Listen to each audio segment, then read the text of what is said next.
Ganz kurz das Stream checken, ob es live ist. Japan. Bei dem neuen GMS. Hab ich den Account reingeklickt, ja, gell? Ja, Genau. ich habe den auch eigentlich schon abonniert, aber Ja, Great Miss und war irgendwie ein bisschen untergegangen. ja, Ja, ist live, warte.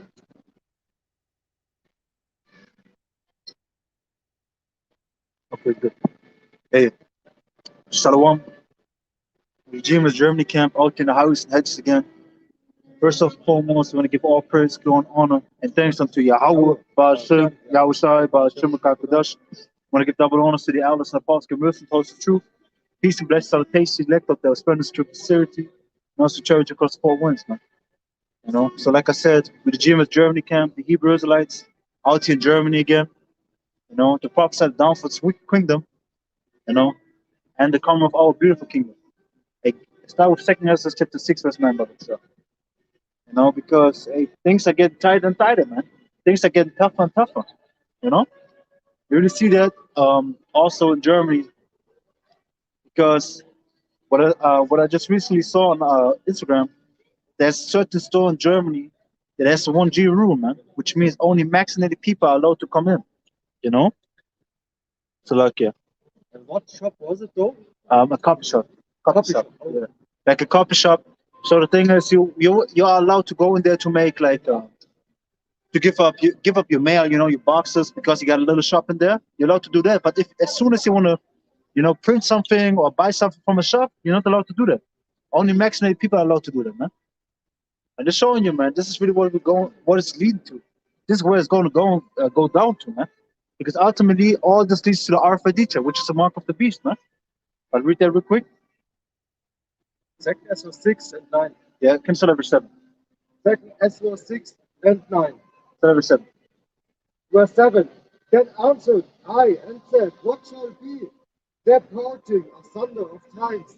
Or when shall be the end of the first and the beginning of it that follows? Uh-huh.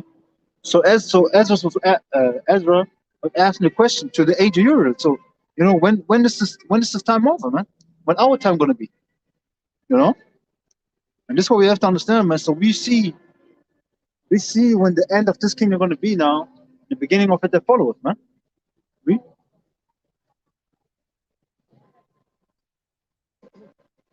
And he said unto me, verse 8, from Abraham unto Isaac, when Jacob and Esau were born of him, Jacob's hand held first the heel of Esau, uh-huh. for Esau is the end of the world, and Jacob is the beginning of it that followed. Exactly. So these are the two main characters, man. Like in the movie, you have two main characters. You know, one of the so-called evil side, one of the so-called good side, and the same thing right now. The Heavenly Father set up Esau to the end of this kingdom, of this eon, you know, of this rulership, and the beginning of it that follows is Jacob, which is our kingdom. You know, go to Revelation chapter 21 and start verse 1, because this is what we're waiting for, man. The heavenly kingdom, and of course, before that, we have to walk, you know, our walk and walk to the straight and narrow path, man. We have to walk the walk of Yahweh Shai, rather say, because He paved the way for us. Let me get this real quick in Hebrews chapter 4. Wait for 1 second, because Yahweh Shai, you know, it's a prime example for us, because He was in the same affliction, yet without sin. So this book of Hebrews, chapter 4, verse 14, and it says, "Seeing then that we have a great high priest that is passed into the heavens, Yahweh Shai, the Son of the Most High, let us hold fast our profession." Yeah, because we understand and see that we got the great high priest, which is Yahweh Shai. You know, He is now the right hand of the Heavenly Father. You know, He's our high priest. That's why we should, you know, keep on holding onto our profession, which is the truth. What you profess, what you make public, you know, what you confess in public, which is the truth. Verse 15. But we have not an high priest which cannot be touched with the feeling of our infirmities, because, you know, a high priest is basically the chief man. You know, when you think about it, like the Heavenly Father told Moses at the beginning, and can you get that in Exodus chapter 4? Hold the Revelation, go to Exodus chapter 4 and verse, give me 1 second. Uh, Start at verse 10. Yeah, start at verse 10. Because the Heavenly Father told Moses that he should be to Aaron as the Most High, and Aaron, should be basically the spokesman to the people. And this is the high priest because Aaron was the first high priest, man. You know, and Yahushua is basically the bridge between us and the Heavenly Father. Because if he wouldn't be there, we couldn't reach the Heavenly Father, man. You got it? Exodus 1:10. And Moses said unto the Lord Yahweh, O my Lord, I am not eloquent, neither wilt thou more, nor since thou hast spoken unto thy servant. Exactly. So he's saying he's so eloquent. This doesn't mean that he can't speak. It means that he wasn't eloquent in the Hebrew tongue. Because don't forget, Moses was raised under in the household of Pharaoh, man. So he was good. He was really eloquent in the Egyptian tongue, but not in the Hebrew tongue. Because he was in the household. Do you think they just told him like, yeah, man, just speak the Hebrew? No, because the Hebrews were seen as slaves in the time of Egypt, man. Keep on reading. So this is talking about that he couldn't speak the Hebrew tongue. Uh-huh. Yet that good. He would probably stutter. Like it's the same thing when you, for example, you learned French in school, right? For like 4 years in Germany, certain do certain to 2 years, certain none. But I myself learned it for 4 years, and I could maybe make phrases, but it would be like, yeah, je m'appelle, uh, so on and so forth. So you couldn't really speak fluently, and this is what Moses was talking about. So go back. And nor since thou hast spoken unto thy servant, but I am slow of speech Uh-huh. and of a slow tongue. See, he's of a slow tongue because let's go real quick to the book of Acts. I'm gonna get it. The book of Acts,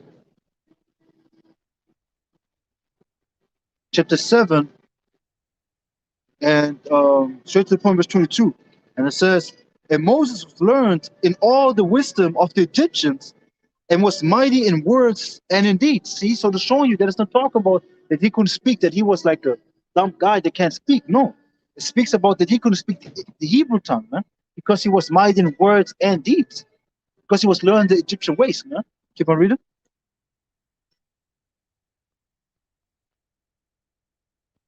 And the Lord Yahweh, Hashem Yahushai, said unto him, Who hath made man's mouth, Uh-huh. or who maketh the dumb, or deaf, or the seeing, or the blind? Have not I, the Lord Yahweh? So the Heavenly Father got a little bit irritated, man. He got angry because he's like, yo, why you say that, man? I made all these things. I made the deaf, I made speaking, I made hearing.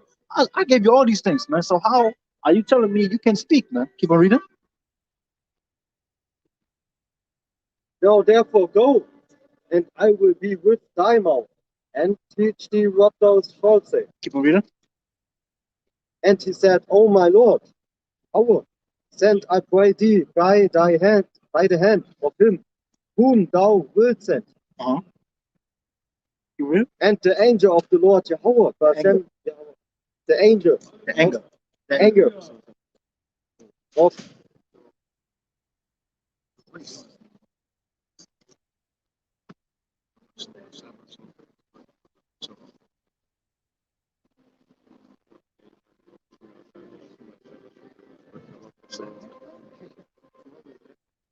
Yeah, man. Left. I got it.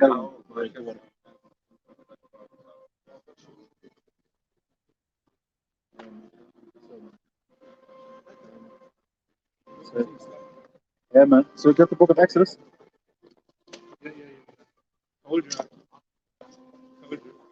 Yeah, I knew already, man. Yeah.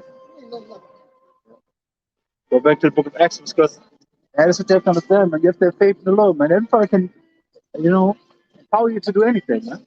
You just have to have the faith.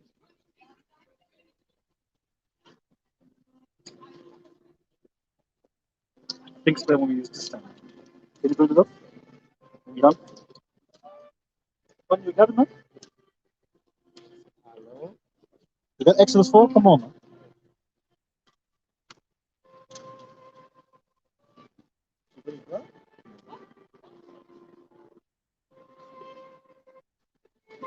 But she doesn't see that she can use it. The Panja, let's go, man. Go back to Exodus chapter 4 and read verse 14 again. Verse 14. And the angel, Anger. anger Exactly. of the Lord Jehovah was kindled against Moses. Uh-huh. And he said, is not Aaron right, thy brother? I know that he can speak well. And also, behold, he cometh forth to meet thee. And when he seeth thee, he will glad in his heart.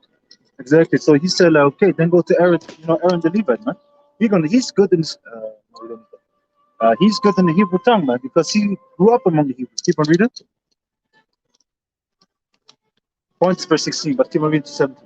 And thou shalt speak unto him, and put words in his mouth, and I will be with thy mouth, and with his mouth, and will teach you what he shall do. Uh-huh. And he shall be thy spokesman unto them. See, so Aaron should be the spokesman unto the people. Keep on reading.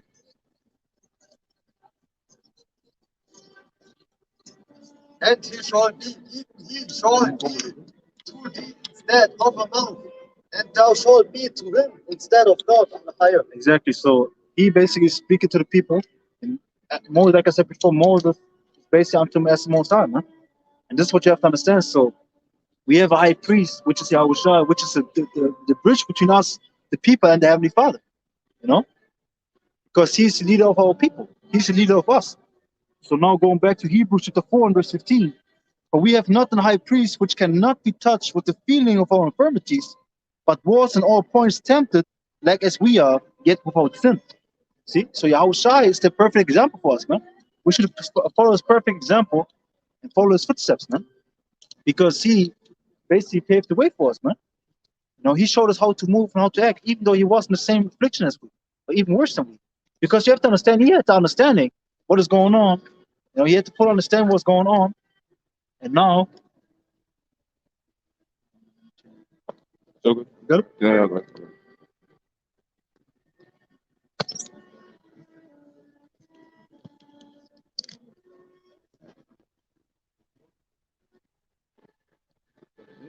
Yeah, yeah, yeah, man. I couldn't have it like that. But yeah, whatever. So yeah, man. So like I said, man, Yahushua, you have to understand, Yahushua had to understand it, man. He had the understanding, understood all these things, had the truth. So he knew what was going on with his body, man. You knew the affliction, but he still suffered, man. You know how humbling this is, man. You are the son of the living power, but you was in this weak flesh, man. yeah. Treated like a normal being. Yeah, yeah, man. It's true, man. So verse 16, Hebrews 4 and 16. And the thing about it is, when you compare this to a military, right? I always said the best leaders, the best officers, the best commanders are the ones who were at the lowest rank first, not the ones who supposedly went to college and got ranked. The best leaders are the ones who experienced the things that ground that foot soldier had to go through. Because you lived it and you can associate with it. So you and then you own it and then rise above it. That's what Yahweh Shai did. He walked the same path as all of us as soldiers, and he overcame it and won. Okay, so we as soldiers enduring this hardness as good soldiers, we gotta know that this is all for our betterment. To be on that ground level as a base, we pretty much we've been likened unto the base men. Why? Because we've followed after his customs. We've likened our son unto the heathen. We've likened ourselves unto these animals. So now you have to walk that walk. You have to own that. What's that saying in the word? You made your bed, now you must lay in it. That's what we have to do. Like the brother 2 Timothy 2, verse 1. Because the brother made the point with the soldier. Point to verse 3. Hebrews 4 and 16. It says, let us therefore come boldly unto the throne of grace, that we may obtain mercy and find grace for help in time of need. Yeah, man. So we should really take Yahushua as an example, man. Like the brother was beautifully explaining, man. Yahushua really humbled himself and came upon this planet, like it says in the book of Philippians, man. Let's get there real quick. Hey, you're 2 for 2 for today. You're 2 for 2 for today. Different, you know. You're 2 for 2 for today. I'm different, you know. This man is 2 for 2. He called it Christ. Well, This is the book of Philippians, chapter What was it again? Yeah, yeah. I read to Timothy. 2 Timothy 3:1. Now 2:1. I said, okay, 2:1. Thou, therefore, my son, be strong in the grace that is in Yahushua HaMashiach, and the things that thou hast heard of me among many witnesses, the same commit thou to faithful men, who shall be able to teach others also. Thou, therefore, endure hardness as a good soldier of Yahushua HaMashiach. Read verse 1 again. Thou, therefore, my son, thou, therefore, thou, therefore, my son, be strong in the grace that is in Yahushua HaMashiach. So this is very, very important point for these times also. Man. Be strong in the grace. Be strong in the grace that they have, that is in Yahushua, man. Because through Yahushua we got, like I said before. Can you get 1 Timothy chapter 2 verse 5? Oh yeah, you're right there, right? Timothy. Yeah, I can write. 2 Timothy 2:5. But first, I'm there too. I'm there too. 1 Timothy 2:5. I got it. What does it say? What is it? 2 Timothy 2:5. For there is one God and Yep. one mediator between God and man. Exactly. The name, the man, Hamashiach Yahweh, Yahushai, Hamashiach Yahushai, or Yahushai Hamashiach. Can you say Yahushua is cool?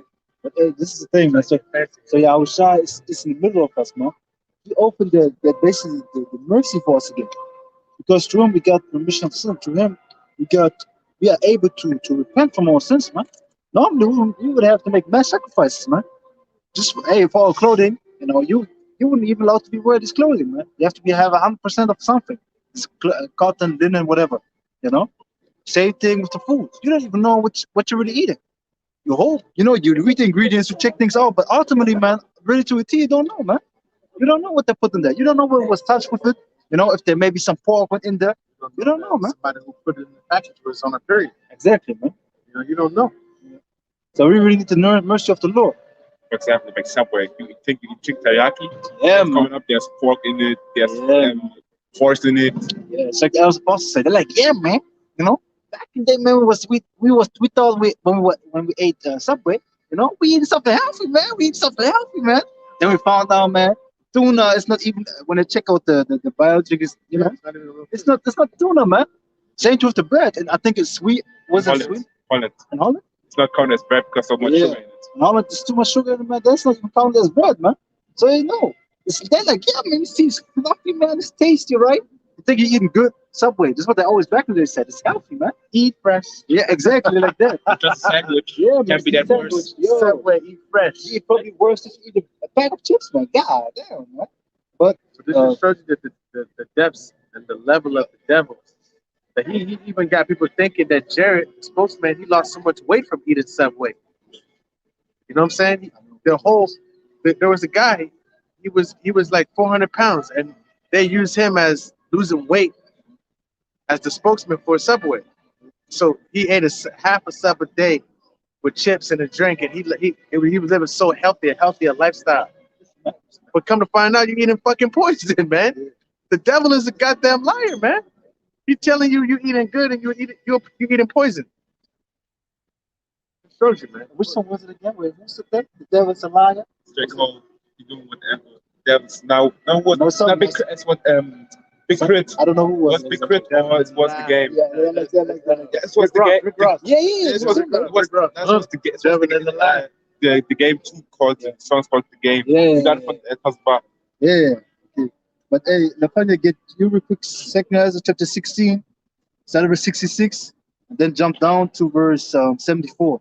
You read 2 Timothy again. 1 Timothy chapter. No, 2 Timothy chapter 2 verse 1. 2 Timothy. Yeah, 2 Timothy 2 verse 1. Yeah. Thou therefore, my son, be strong in the grace that is in Yahushua HaMashiach. So you have to understand, Apostle Paul is speaking right now to some based in the spirit, which is Timothy. He's saying that be strong in the grace, because you have to understand, Timothy is seen as a foreigner, because they said his father is a Greek, which is just a Hellenista, Yeah, no, it's a Hellenite Israelite, But he was he was the Israelite that knew they was Israelite, but he probably still the Greek customs. They basically lived the easy life. And that's what a lot of Israelites do too, man. Who? Now the Israelites nowadays do the same shit, man. They're doing it right now. You know, they're like, yeah, man, you know, they're not coming out to make the body slave sacrifice. They're not doing anything for the Lord. But they know they're Israelites, man. Why? Because they're like, I want to have the easy life. You know, I'm in this kingdom right now. I want to live. Yeah, be living, but you're going to be dead in the kingdom, man. Which means not physically dead, but you're going to be in shame, man. And you're going to die. And then going to come to the kingdom. But the point of the matter is, so you have to understand why Paul said that. Because he, you know, going out there, and now think about these Pharisees and these other Israelites that didn't really want to accept the Israel foreigners as Israelites, you know, them that didn't know they were Israelites, because now he, the father of Timothy, basically rejecting his own heritage. Do you think he told his son? No, his mother did it. His mother and his grandmother did it, if I remember right. So you have to understand, man. This is what Paul told him, like, be strong in the grace, and the same thing we have to have, because we didn't grow up with the knowledge of Israelites. We grew up with thinking out Nigerian, African American, you know, Christianity. This is our thing, you know. You know, Catholic, yeah, Islam, whatever. You know, whatever brothers come up with. But you should be strong in the grace of the Lord, because even though you wasn't these things, man, even though people want to say you're not an Israelite, man, hey, if you're an Israelite, you're an Israelite by faith. They say, ma'am, sir. Yeah, exactly, man. They're quick to say that, man. They're quick to point out. But you know why? A lot of the things is that you be cutting them too. You'll cut them, or you'll hold them like I have people say that the ones that really came against me are the ones who say we're saved by grace. We don't have to keep the law anymore. Yeah, they say we saved already. Yeah, and I'm like, but no, and I show you that no one is saved. And it says, oh yes, we are saved. We are saved.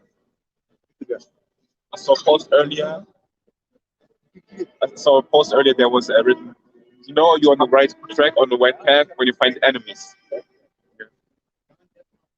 So Mamzer. Go ahead. You want to break it down? we can break it down. Yes, sir. Mamzer is a person that is that looks like an Israelite but not an Israelite.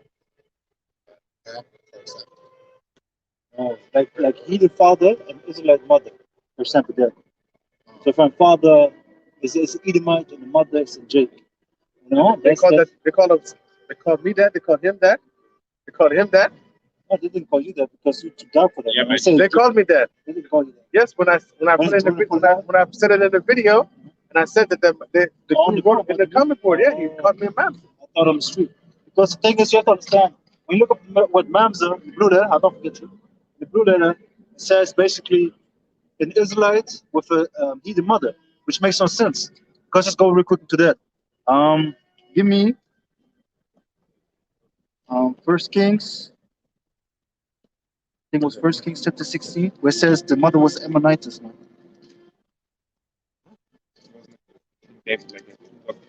Yeah, you can go into the genealogy of King David. Go to Matthew chapter 1. Oh no, the book of Ruth. Go into the book of Ruth. Chapter 2, 16. Wait, no, I have to look it up. Can somebody look up on his phone Ammonitis? I think it's either Second Kings or Fourth Kings. Man. Let's look that up real quick. Because Ruth. Lift your car? Lift your phone?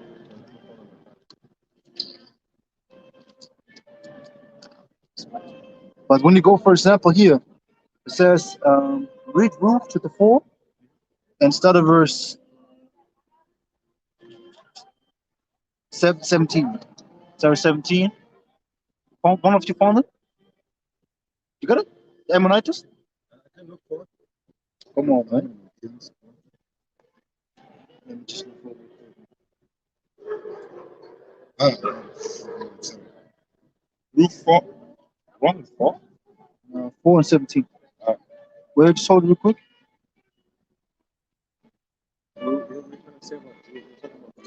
Oh yeah, here got it. Now, First Kings 14. So it says here, read the Ruth real quick to prove that even King David's grandmother was an Ammonitess man, Moabite. Yeah. Ruth 4:1. 117. They went 4:17 Slovakia. The subhead line, Obed is born the Davidic line. So basically, the line of David. Yeah. And the woman, her neighbors gave it a name, saying, "There is a son born to Naomi." Because you have to understand the history of Naomi basically. Because Naomi was in the land of Moab with her two sons, but the two sons died. But they were married to two Moabites, which one of them was Ruth. And she said, like, yeah, go back to your land of Moab. Don't stay with me. But Ruth was like, no, I'm gonna stay with you. That's the, You're that's my the mother. Who's, who was she talking to? Ruth was talking to who? Naomi. Naomi. Yeah, Naomi. Yeah. And Naomi is the mother of who? Of the two things that died. The two sons. Yeah, two sons that died. Yeah, our first son. Yeah. When you go here, it's just Ruth chapter 1, verse 4, verse 3. It says, and Elimelech, Naomi's husband, died, and she was left, and the two sons. And they took them wives of the women of Moab. The name of the one is Orpha, Orpha, and the name of the other Ruth. And they dwelled there about 10 years. And Mahalon and Chilion died also, both of them. And the woman was left of the two sons and a husband. See, so basically these two sons of her died of of Naomi, and then the two Moabites that were left. So now it says verse 6, and she arose with her daughters-in-law that she might return from the country of Moab. For she had heard in the country of Moab how that the Lord Yahweh had visited his people and given them bread. So the point of the matter is, yeah, yeah, but the point is here that the one Ruth stayed with the mother, and the other one left. Went back to the land of Moab because yeah, verse 16 it says here, verse 16, and so verse 15, and she said, "Behold, thy sister-in-law is going back unto her people and unto her gods. Return thou after thy sister-in-law." So it's showing you also that they are both Moabites, man. Because certain Israel group want to say, yes, she's an Israel foreigner, but no. You see here, hey, go back to you people And your God. and your gods, like your sister-in-law, you know. It says verse 16, and Ruth said, "Entreat me not to leave thee, or to return from following after thee. For whither thou goest, I will go, and where thou lodgest, I will lodge. Thy people shall be my people, and thy power my power." So this is showing you, man. Hey, she was like, "Hey, I want to be under the basic Israelites." She had You know? to Israel. Yeah. So this is the thing. So she wanted to cling to the Israelites. So she stayed with the mother. And you know what's the law in Israel? If the law in Israel is this: if you have a wife and you didn't give her a seed, the nearest man from your kin has to go on to her and give her a seed, has impregnated her. And huh? Yeah, if you die, yeah, if you die. Yeah, I didn't say that. Okay, yeah, if you die, like in this case, then somebody, for example, we say this is my, blood brother, a blood brother. We have the same father and mother, and I die and I have a wife. She's not pregnant. The brother has to come onto her. And then there was even, remember we talked about it years ago, man. The one case where the guy pulled out and came on the ground.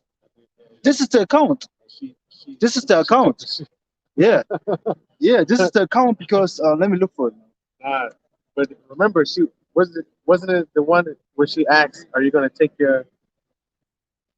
Where did she take off the slipper and slap him in the? This is the law. This is the law that you have to do that. Yeah, kind of, for sandal. You can look for it also. The Bible. I know my Bible too. She, come on, man. Some of us. Yeah. Right here.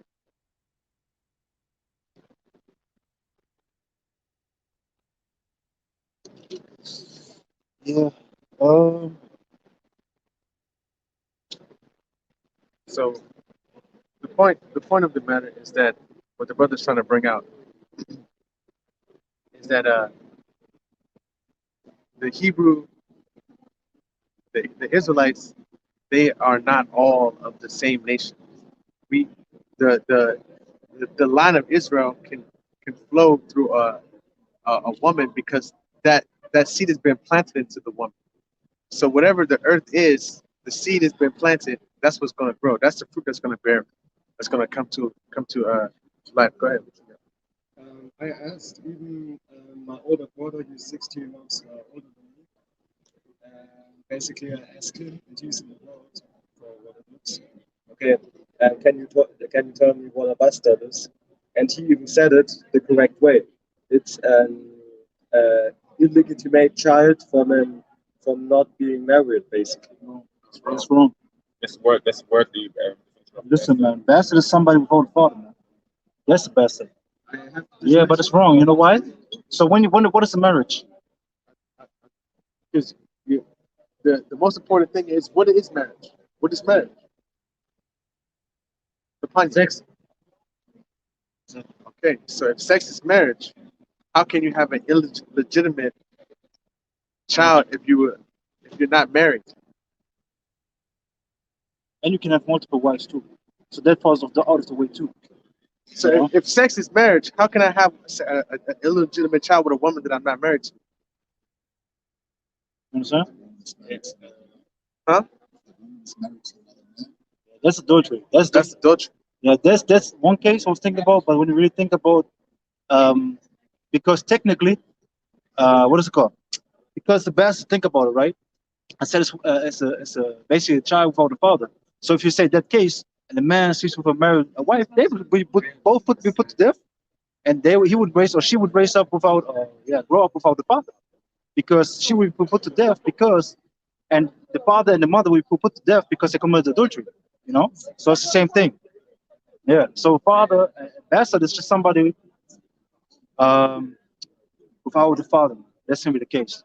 You know? What's the correct word? Basically, the definition of the word bastard. I just gave you the definition. It's just somebody without the father. Yeah, without the father. Because think about it. If you don't, what was also thing in not only Israel, everywhere. You know, for example, Amman, the son of Agag. So if you have no father, from who are you the son? Who are you? I don't know you. Yeah, because Exactly. you can't have no father, Of course you can have no father. but you were born of basically a man. Exactly, yes, but you grow up with a father. So we say, for example, right? We say it like this. I lay with a woman. No, somebody lays with a woman, commits adultery, be put to death. Then this child now get back to Israel. You know, somebody just brings us like, yeah, this is, I found the son on the street. I found the son of the street. I bring him back. But he knows he's Israelite because how he looks, for example. We just say out of it. You know, he brings him back. Like, that's the Israelite, how he That's acts. Israelite. This is Israelite. So now, This child grows up. now the child grows up and he doesn't know whose father is. Then he has to be taken by somebody. Then he claims him as a father. But if nobody want to take him, he's fatherless and he's basically bastard, man. He's looked at sideways because I would say, I'm the son of Obadiah or something like that. I'm the son of Obadiah. Yeah. Tazawa, son of Obadiah. Yeah. But he would be like, yeah, I'm Tazawa, son of. You don't know who your daddy is. And in our culture, it would be known too. Yeah. We would make it. No, you don't even know who your papa is. Shut up. You know how Israel was. Even Israel was. Even little children of Israel were mocking the Yeah. prophet, man. They were born, man. Yeah, but basically, it's not even an incest child then. No. Because he said also like, okay, it's incest child or legitimate, basically like that. An incest is a brother and a sister having a child together. Because Go ahead. Bring it up. because also in Germany, You got it. Go ahead. because also in this world, what is seen as incest child is when cousin and cousin lay together. It's not. You're allowed to pop your cousin, man. Going to law, you're allowed to pop your cousin. You almost had. Yes. That was happened a couple of times. Yeah, man. And I remember. He said, I know, because it's Judah, man. I already know it. It almost happened to me too. I mean, it's Israel, man. Thank you. Not everybody He's not Judah, Jewish. bro. Everybody do that. Everybody Judah? I didn't mean it like that. I didn't mean it like that. I meant to say Israel. But when I say Judah, that's what I'm talking about. Yashar Allah, man. Yeah, man. But that's the point to understand, man. What he said, yeah, But it can't be his heathen mother because Don't bring it up right now, man. Shit. we had kings that would be mamzers. Exactly. So let me make a point, man. Golly, just bring it. There's this rule that says that you can only put your brother as a king. So how can a mamzer be also your Yes, brother? prophet, yeah. Okay. Also, only who them for the chosen is true. Okay, so You can look it up, man. Look that verse up. And the law or the No, I think it's Deuteronomy chapter 18. only the king that Heavenly Father chose should be king. What you want to say? I want to say because what you said with because well, for example, son of Obadiah shows you are what your father are, you know what your mother Yeah, is. exactly. You're not, And if your you're not, father was a piece of crap, they're gonna be like, yeah, you know, like that's a disgrace. Yeah. So it just shows you that the name of your heritage, of your lineage, it mattered. You know? not I like got it. not like nowadays with the last name. No, it depends with your father's. Yeah, but also actually, with the last name, it was good till Esau came in, or rather, till his female took over. Because what nowadays happens is you have two names with a female and a man. You know, put both names together, so it's just Jacob and Sarah. So like, you know, Giselle, Jacob, Sarah. But then, of course, you have also other examples where the freaking man takes the name of the female, man. Oh That's yes, madness, yes, bro. yes, man. That's I told you, that's bullshit, I man. met 3 dudes like this, Yeah, man. that's bullshit. And they were from Poland. And I was like, you Number took your 1 wife's name? Yeah. He said, Oh, because she got a German name, you know, it helped me with my job. Yeah, And I was like, yo, but this is fucked up crazy, man. But- It's fucked up, man. yeah. But wait. Because he said when he come and he show his name, they look at him like sideways, you know, like yeah, because this is Auslander. you know why? Because he's an Edomite, looking like an Edomite. If he doesn't have the Polish accent, it doesn't have the Polish name. He's just a German man. He just can come in like, yeah, man, you know. Yeah. I'm wer is het? Ich bin Müller. Müller. Yeah. Ich bin Dr. Yeah. Müller. Yeah. So kommt er da rein. You know, he's coming like that. Yeah, he coming in and nobody recognized like a difference. Helmet. So he tried to, you know, to come on the cover, but still I wouldn't do that shit, man. So you got the verse reading real quick. I wouldn't do that shit. Listen. You wouldn't even question to take on a woman's name, man. Oh, hey, it's a what is it called? So-called if you want to be incognito, man. And what? If you want to be incognito and looking like Edomite, man, yo, Incognito. yeah. If they want to, you know, I'm just speaking out of his perspective, man. I myself wouldn't do it. I wouldn't even marry the freaking female. What you talking about, bro? So speak. You know, you got your marriage, but I wouldn't do that shit on paper. No, listen. I wouldn't pay, but I would marry on paper. You know what? If that chick goes crazy, like, I don't want you anymore. She take half of my shit, man. She take at least half of my shit. All of it. Brother. Yeah, I don't got man. nothing anyway. Especially when they give her a child, man. God damn, bro, you lost, man. She got the power there. You need to live with that for 3 years. Huh? You need to live with that for 3 years. What you mean? Before she can take half your shit. I don't know. the laws over They there. know her. They know shit, man. They know. Yeah. He knows already, man. If this scenario gonna come, we're like, if this scenario comes, man, he knows what to do. And man. you know when Snake gets seen, him like, that's how we both was like, what? Yeah, man. Hey, because he's like, gotta be 3 years together before she can take half. I'm like, what the fuck? Who knew that? I didn't Yeah, know man. that. But certain idiots get even tricked into signing a contract with the female that she's gonna take something after that. You know what I'm saying? Nah, but you Yeah. know, you gotta get That- the prenup. Yeah. The prenup. Yeah. Prenuptial agreement. I mean, Yeah. what I got is mine, and Yeah. what you got is yours. Exactly. But some say like, no, you know, We got is love. you know, we got love. We got love. They get tricked by the female. Like, I love her, man. You know, get tricked by the puss, man. I'm telling Yeah, you. man. Yeah. I got him where I want him. So read the Go ahead, Ak. precept, the verse. 17 and 17. Thou shalt in any wise set him king over thee, whom the Lord Jehovah Hashem Yahushai thy God shall choose. See, exactly. So the Heavenly Father is going to choose our kings, like He did. Also, after the split of Israel into the northern and southern kingdom, you know, after Solomon, where it was prophesied, but under the rule of Rehoboam, you know, and Jeroboam. So the Heavenly Father said, Jeroboam, you're going to be king, but do what I say. But he was rebellious. He didn't listen. He said, like, oh shit, they're going to go back to Israel, to Jerusalem, and worship there. So let me put up my own gods. Raise up 2 calves. Freaking devilish, man. It's really demonic, man.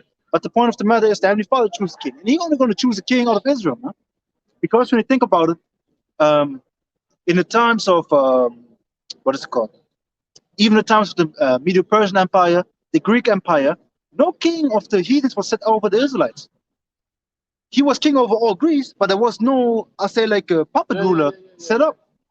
Or, yeah, kind of like, They were under the prefect. yeah, but no Whoever king, a was high the priest. king, Yeah, a high priest was set up, you know. That Like, the Lord dealt with. no. directly. You know what I'm saying? I mean a false high priest. Yeah. False high priest. I'm not talking about a high priest that the Lord did. The book of Maccabees, for example, there were guys, they killed actually the high priest, they murdered him to get the seat of the high priest. You understand what I'm saying? But the Lord didn't put Yeah. up a key that. No. That's what I'm saying. No. never allowed a heathen to be in this position Yeah, over Israel. That's the point I'm trying to bring up. It was always Israelites. yeah. Because when the heathen tried to, they got killed, man. So keep on reading. That's the point you mean. One from among thy brethren Exactly. shall thou set king over thee. Exactly. Thou mayest not set a stranger over thee, which is not thy brother. So exactly. So if an Israelite that has a heathen mother is now mamzer, how in the book of I got it? No. Somebody got First Kings 14?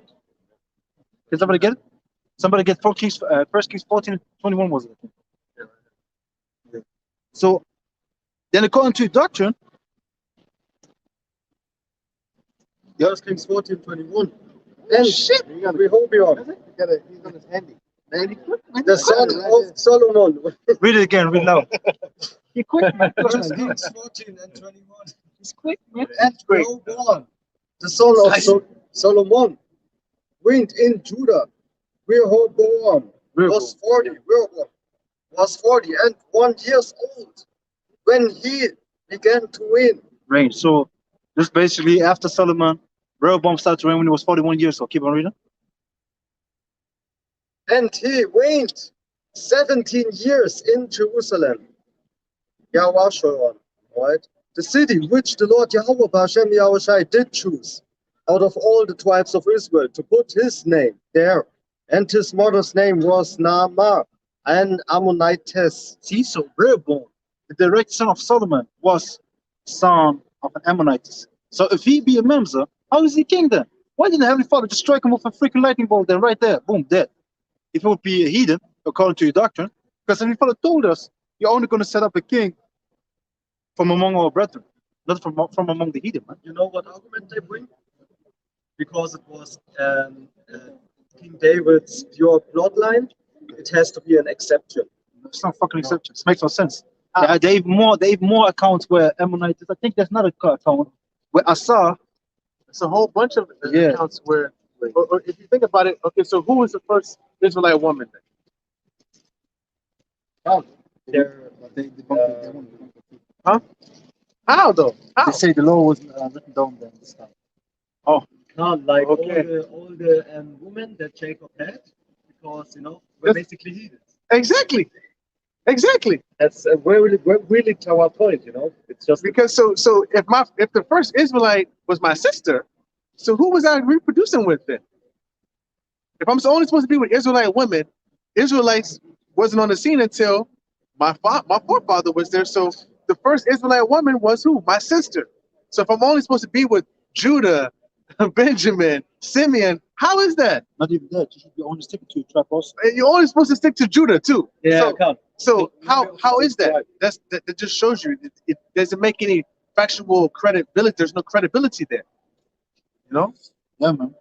That's really the point.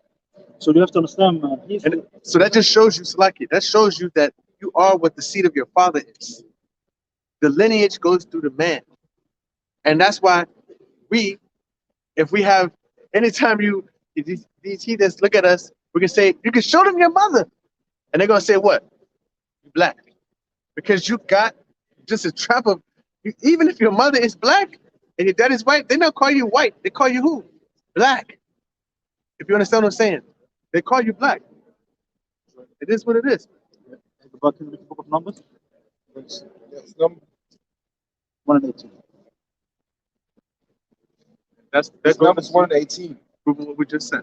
Okay, go ahead. And they assembled all the congregation together on the first day of the second month, and they declared their pedigrees after their families by the house of their fathers, according to the number of the names, from 20 years old and upward by their polls. So look up somebody the word pedigree real quick. Pedigree, that goes into your heritage, your essence, your lineage. You got it first, doesn't matter, read it on etymology. And upon you look it up in the blue letter book itself. Want you look it up blue letter? Numbers. Numbers 1:18. And when you look at the pedigree of a dog, they always break down who the male dog is first. And she was sired by this and this dog. Go ahead. So Pedigree early 15th century, pedigree, genealogical table of chart from Anglo-French pedigree, a variant of Old French pedigree, foot of a crane, from Latin pedem, accusative of past foot, uh, crane, co- conjugate French, yeah, sea crane, Okay. So read the first thing again. a genealogical table or chart. Exactly. It's a genealogical table of charts, man. Basically, where you stem from. This is according to the name of the father. Because they declared the pedigree by the house of the father from 20 years upward. Why? Because this was basically the people that went to war. These men went to war when it was 20 years and upward, man. You got the word? Pedigree? And the blue letter? Need what the shoes too, huh? Did it? Thank goodness. Told you. Hold it, brother. Told you. It's dangerous. Nah, man. I know you won't wear it because, man. I know you wouldn't wear it because you got no green. Yeah, But like nothing. that's You why. got it, bro? Come on, man. I know it's Judah. Green is Judah. Go to Numbers 1 and 118. 18. Was Violet Judah? No, just the stone of Judah. Emerald. Emerald's a green stone. Oh, Give me quick, man. They're taking long. Give me quick. Numbers 118. Give me that quick. On the blue letter. Brother's taking long. Pedigree. H3 0 Show me. You can read it? 5. Yalet. Yalet. Now show me what it is. It's modern Hebrew. Yeah, modern Hebrew. Give me the ancient names. Yeah, lot. Yeah, it's a lot. Yeah, lot. One and 1 and 18. What does it say? It says there. It says yeah. Declares one's birth to bring forth, beget, gender, travail. But the point down there is this: to declare one's birth. To declare your birth, you declare where you're from, where you stem from, by your father, man. You know. But Yep. Yep. Tells you where you come from. So, tell your pedigree by the houses of your fathers. Alright. So now go back to the book of Ruth. So we just all bring that out to show you the whole thing with the Mamza. It's just complete madness. That's why Elder Apostle Ronald get always irritated when somebody brings the topic up, because they try to use the back on him. You know how hard it was back in the day for a brother like looking like Elder Apostle Ronald to stick to the truth, man. It wasn't easy, man. It wasn't easy. Like I remember when it came to the truth, like there was a video out. Elder Apostle Tahar said, like, yeah, man, Edomites can now join the camps. But you know what he meant, man. He meant he didn't say. I think he said it the exact same way, maybe a little bit different. But he meant to say, or he meant with that Israelites that look like Edomites can join the camps now.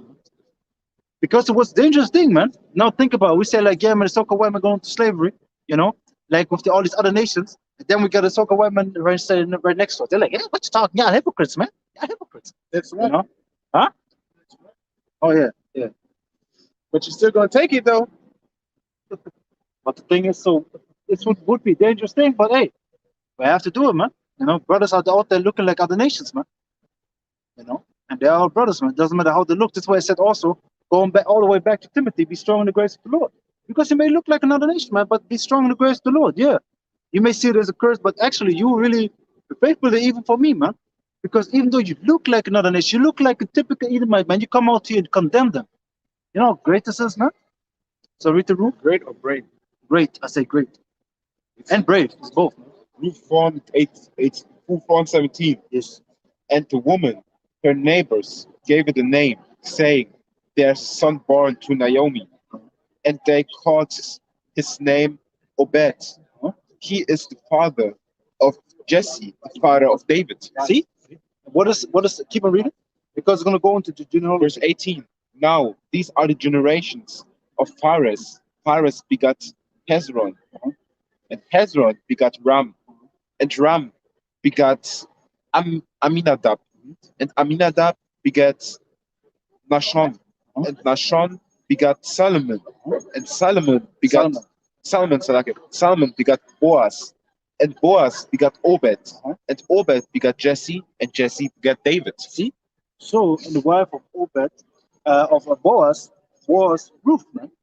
She got, because it said the Naomi, the daughter was born unto, son was born unto her. Why? Through Ruth, because she was a daughter-in-law. So the next man to kin, which was Boaz, slept now with Ruth, got Obed, and Obed begot Jesse, which is the father of David, and Jesse begot King David, man. So showing you the grandmother of King David is a Moabite, man. Great grandmother, yeah, great grandmother was a Moabite, man. So doesn't matter, man. I don't care about the argument, man. I don't care about Esau argue about it's not easy. It's the other Israelite groups. Yeah. But the point of the matter is just this. I don't care about the arguments. I can't debunk it because according to them, the whole seed line of David should be then polluted. Because then, to them, he is a, he's a Mamzer. So what gonna come out of a Mamzer? Mamzer, right? And then the Mamzer gonna come out of him. basically Salakia. So basically they call Yahushai member too. Because Yahushai came back as Solomon. Solomon was the son of David. And you have to understand that most people, that do that are Old Testament Israelites, man. Most people that do that, man. But hey, it's just what it is. But the point of the matter is, the Mamzer is just a, Israelite that a heathen that looks like an Israelite. not necessarily. A heathen that has an Israelite mother, but a heathen father. So he may look like it is an Israelite, but he's actually a heathen. Doesn't need to be, because you know why? Because it can look like also not a heathen. Can't, but that I'm just saying, just say it straight, because people are gonna jump on it, like, see, the brother said this. Because if for example, it's like a female, right? My skin color, now lays with an Edomite. He would be a so-called Mamzer. His mother's a Jake, his father's Edomite, he would be called Mamzer. But he according still kind of have the color of. he can look like straight Edomite. He looks like straight like an Edomite. He's still a Mamzer. I understand what you're saying. Like Griffin's son. Huh? Like Griffin's son. But he's a Jake. Yeah. Yeah, he's a Jake. He's a Jake. Yeah. This is the opposite. But the point of the matter is just Israelite female lame for heathen man get a child. Just it's basically mouse. That's it. Done. Yeah, man. So now, hey, Shalom Akia, Bashim Ashar, Bashim Kakadosh Brakata, man. Happy that you found the channel, man. She. Hey, my channel got struck again, eh? This was back. Post one video, got struck down again. Yeah, man. man, they say me. Yeah, I know. That's why I don't post anything. But go back to the Second Timothy, First Timothy. It's been a while, bro. No, Second Timothy 2. We had it for a long time. That was the first page. Yeah. I remember I had 2 strikes on there. Then I left it, went to the other channel. We left it for like months, though. We left it for months. Now I got 2 strikes again. They're trying. Hey, Leave it, man. Leave it. no, it's not a responding. Second Timothy. Yeah, 25. Or I said, be strong in the grace. Are we allowed to? What you mean? Are we allowed to go to Christmas markets, for example? Oh, you mean that are we allowed to eat these things? Yeah. Yeah, we're allowed to eat them. That's no Are problem. we allowed to go in there, for example, in Hannah? Are we allowed to walk in there? You're allowed to buy that, yeah. Because You're not. You. the book of Acts speaks about that. I think it was Acts. Just the whole market. We were just watching the video. I just watched the video on this. Which verse was that? You guys want to know what this is? Huh? Yeah. Don't call the brother elder. He gonna flip with you. He's like, man, don't call me, man. Don't call me elder, man. Don't call him elder. He don't like that. He don't like that. You know? You know what it is?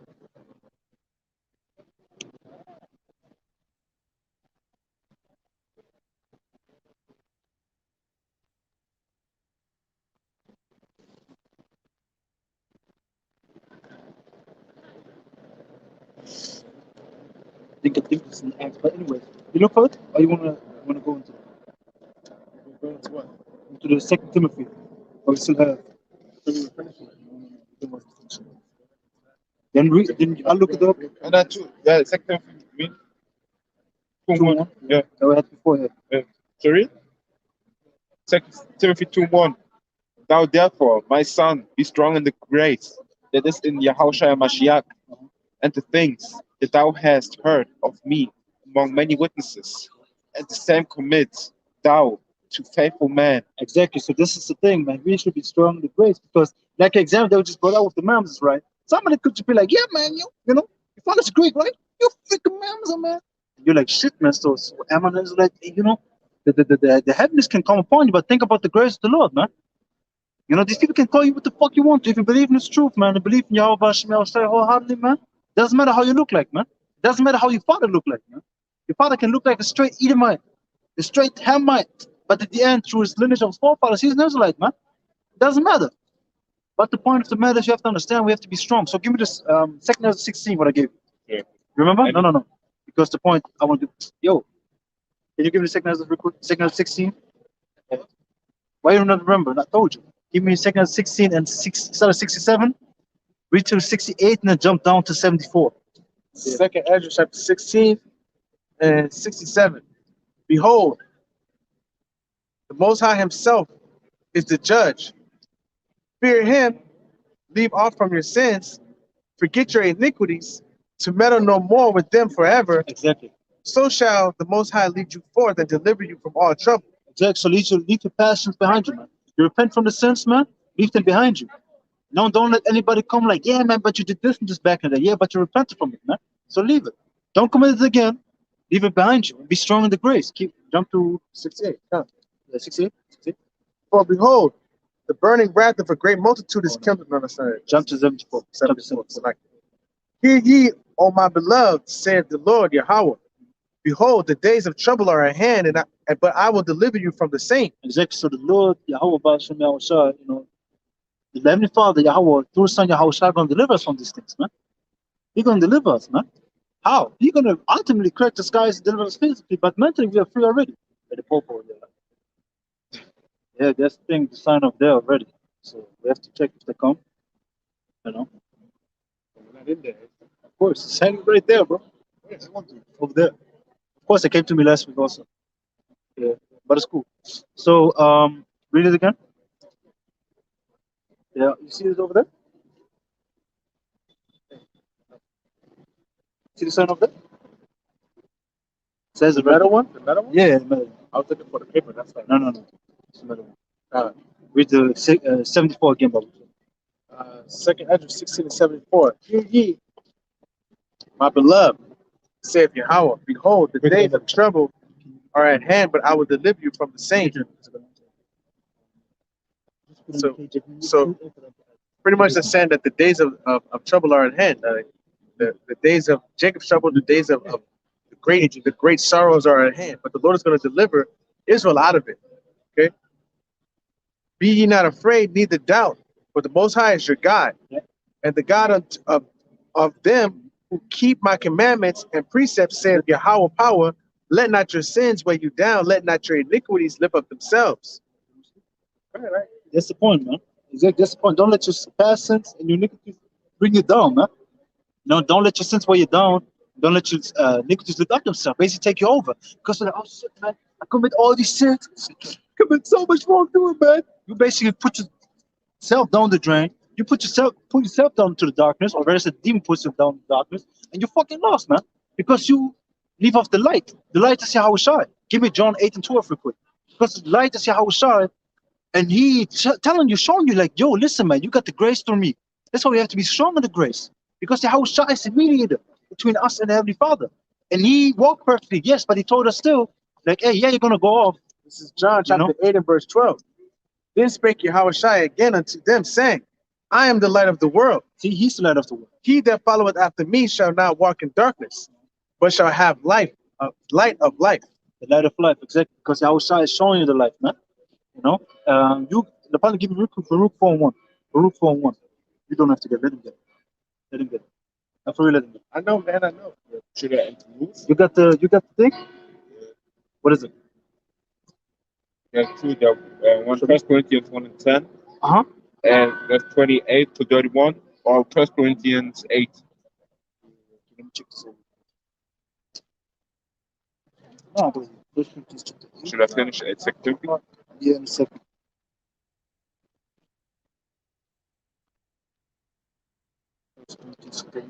First Corinthians chapter 1 and what was it? First Corinthians 10, verse 28 to 31, or First Corinthians 8. And I don't know what. I think 8 and 8. Yeah. Yeah, okay, this was the water. This was, I knew it was Corinthians or Acts, but the water. Okay, hey, you got that? Then read Luke 4:1. Yeah. This is the book of commandments of God. Speak up a little bit. You got the mass up again. This way. Okay, you can hear him, bro. Seriously. That's what I said. Take off the mask, brother. You can take it off, just put it down, man. Because if you speak just quiet, you can't, You think you know, get that €200 ticket? you can speak with it, man. The ticket got him shook. Baruch 4:1. This is the book of the commandments of God, and the law that endure it forever. Exactly. All they that Keep it. shall come to life, not such as leave it shall die. Exactly. See, so hey, then that forsake the law are gonna die, but if you keep it, you're gonna live, man. So I keep on reading because verse 2 says, hey, it's the light. Turn thee, O Jacob, and take hold of it, walk in the presence of the light thereof, that thou mayest be illuminated. So we the true Illuminati because the light is shown up. So the point is, Yahushua is the light, but Yahushua is also the word. So this word is giving you the light. So if you forsake this word, because we're telling you, you're listening. Forsake your sins, repent from them. Don't let the meddle no more. You know what meddle means? When you fight with them, say you like let them get all the best of you. Yeah, man. Fucked up, man. 2 years ago, man. 2 years ago before I came to you, fucked up, man. You get all emotional about it, man. If you get that, where's the grace of the Lord Yahushua? What was greater, the sin that you committed or the act of Yahushua? Because Yahushua himself humbled himself and went to die on the cross, man. And Emmett Till, how he got beat up with his face and everything? Y'all notice that? You know it too? Emmett Till? And somebody look up Emmett Till. Public show. Look that very quick. And Yahushua is worse beaten than him, man. Yahushua was worse than him, man, in his face. It's a Jake. It's a Jake. Little Jake who got wet. He got fucked up. So Yeah. for so-called whistling to the white woman, after white See woman. a picture up there. This. His face? You see Yeah. it? This is And he's so-called whistled after white woman, right? This him. 14 years old. right? Yeah, 14 years old. Yeah. This him. You see him? It's just for whistling. Huh? Yeah, just for whistling after so-called white woman. We got fucked up like that. Yes, Then on her deathbed, she said she lied. exactly. But the point is, man, Yahusha was worse than him. Yahusha was worse than him, man. I don't know if they got taken off. No, just leave it. Hey, just look up for yourself, Emmett Till, man. Before incident and after, just type it like that. No, just Or just put in Emmett Till, it's gonna come up. But the point of the matter is, Yahushua was worse than him, man. Yeah, he was speeding up. He got fucked up on the cross, man. You think he went light on him, man? He professed the truth, man. And you have to understand, he is the prime example. The same shit can happen to us, man. So what you gonna do? You gonna leave the faith? Come on, man. Got a precept on that. What is it? It is Romans 9:16. So then it is not of him that willeth, nor of him that wanteth, but of God that sheweth mercy. Break it down. Go ahead. Because you talked about basically not using The faith because of the mercy. Yeah, that's good. mercy. I understand what you mean. Yeah, so basically, it's up to Heavenly Father to show mercy, man. You can do whatever you want, but it's ultimately up to the Heavenly Father's decision what you're going to end up in, what's going to be your seat. So be strong in the grace and do what is necessary, yes. But hope in the Lord. Because this is the thing that we have to have, man. But because it says of him that wanted. So it has to first off the fact that you basically wanting, that means you are doing something and not It says not of him that wanted. It's not a yeah, because you don't abuse the grace first and foremost. No, this just means, man, it's not of him that works, not of him that do anything. It's of the Heavenly Father showed mercy. Yeah, that's what I said. Because if you of him that wanted, it means that you doing something. But it's not It's not of him. I can't, but you doing something, but it's anyway not of you. Yeah, you understand what you mean. Yeah, we think That's how I understand the verse. you think you do something, but actually don't do it. The Heavenly Father is giving the Spirit to do it. If the Heavenly Father won't give you the Spirit, this is the really complex thing. If people hear that are also the truth, they're like, yo, listen, man, so you tell me that I should do this, but at the same time, the Heavenly Father is controlling me. So if I don't do this of him too, but if I do this of him too, yes, exactly. And that's the thing. So it can be really confusing, but if the Heavenly Father open up your mind, hey, it's easy, man. You understand? You just have to do the thing. And Heavenly Father, mercy on you. He has mercy on you, man. You know. So now the roof was done, right? So we go back to Second Timothy. Then we're gonna ask the other question with the Christmas thing. 2 Timothy 2:1. Thou therefore, my son, be strong in the grace that is in Yahushua Mashiach, and things that thou hast heard of me among many witnesses. The same commit thou to faithful men, who shall be able to teach others also. Thou therefore endure hardness as a good soldier of Yahushua Mashiach. See, so that's the point. You have to understand the things that we have here. It's not for everybody, man. We only want them to commit unto faithful persons, man. Then they want to really keep it, because if you don't, if you just cast all your perils in front of these people, what's gonna happen to them? That's Really? how you what? Perils. Pearls. It's a pearls, huh? I mean pearls. Yeah, what? Pearls. Perils. It's Yeah, like no, the tragedy. anguish and shit. Yeah. You're supposed to cast those before the Lord anyways. Cast your perils before the Lord. Like put all your affliction and give it to the Lord. Like And your pearls. Yeah. You yeah. should That's speak it. to Heavenly Father. Yeah, that's what I'm saying. Basically, open up your heart, man. Yeah. This is So- another thing, like Pastor the boss says, man. When we, step in front of the mercy, which is praying to the Lord, when we pray to the Lord, man, we like everything that comes to your mind. You fucked up. You just ask for forgiveness. Whatever goes with it to you, you just ask for it, man. And just of course, but the scriptures speak about also, hey, you should meditate, upon what you're going to say to the Lord. You shouldn't just go in there and rattle. You come straight to the point, you shouldn't babble, rattle. You should just come straight to the point, ask what you need, or, what you want from the Heavenly Father, that's it. Because Heavenly Father knows already what you need, man. You don't have to talk in 2 hours like, yeah, man. Like Christians do on the street, like, yeah. Praying in tongues and nobody understands shit, praying in so-called tongues and just being out there doing nonsense, man. Thinking they're doing something. Yeah. Use many words that are of no use, man. So read it. Matthew Bible yourself. It's Matthew chapter 7 and 6. Give not that which is holy unto the dogs, neither cast ye your pearls before swine. Exactly. Don't curse your parents before swine. Of course, we bring them. If the people come up with questions, yeah, you give them what they ask for. With that, But sometimes we had it also here one time. I remember it was really in the spirit. I wanted to give to one guy the breakdown of Isaiah 53, but this brother jumped always in, and then I was like, okay. And then I was talking to a brother, and he just told me like, yo, the Heavenly Father just blocked it from coming out, man. This can happen also. Because this would be a peril, like the breakdown of Isaiah 53 is talking about Yahushua. It's like a peril. He would just stumble like, no, I don't believe in this shit anyways, man. He would just cast it away like it's nothing. But for us, it's very precious, man. And we have the understanding that we shouldn't cut each other off, for sure. So when it happened like that, it must have been the Lord that did that. Hey, this is the spirit, man. Yeah. Sometimes it's the spirit because you have to understand. Also, when you see, like, for example, I was watching yesterday the GMS Dallas camp, right? They have a big camp. They have a really big camp. So they have even 2 times a week camp, Tuesdays and Fridays. So yeah, because they got a big camp, like they can't, Tuesdays and Fridays. Yeah, Tuesdays and Fridays. Tuesday is an odd day, man. Huh? Tuesday is a weird day to go. Yeah, because maybe brothers have to always work on the weekend and make it on the week, For them, they can make it. They make it also a thick late in the day, but nevertheless, so they come together and there was young brother speaking, right? And one guy came with the question. You know what happened? The brother was speaking, the elders just stepped in and took on the question. This can happen. If somebody arranges him, man, he can just sometimes cut you off, man. This can happen, man. You shouldn't get all offended about it. It can happen, and sometimes it's like for a spiritual reason. And if you really be offended, just talk to the brother. Be like, yeah, I think I wasn't really right. Then he gives you the side of his view. Then you understand me. You come to one conclusion. So it's just all about communication. That's lots. Huh? That's lots.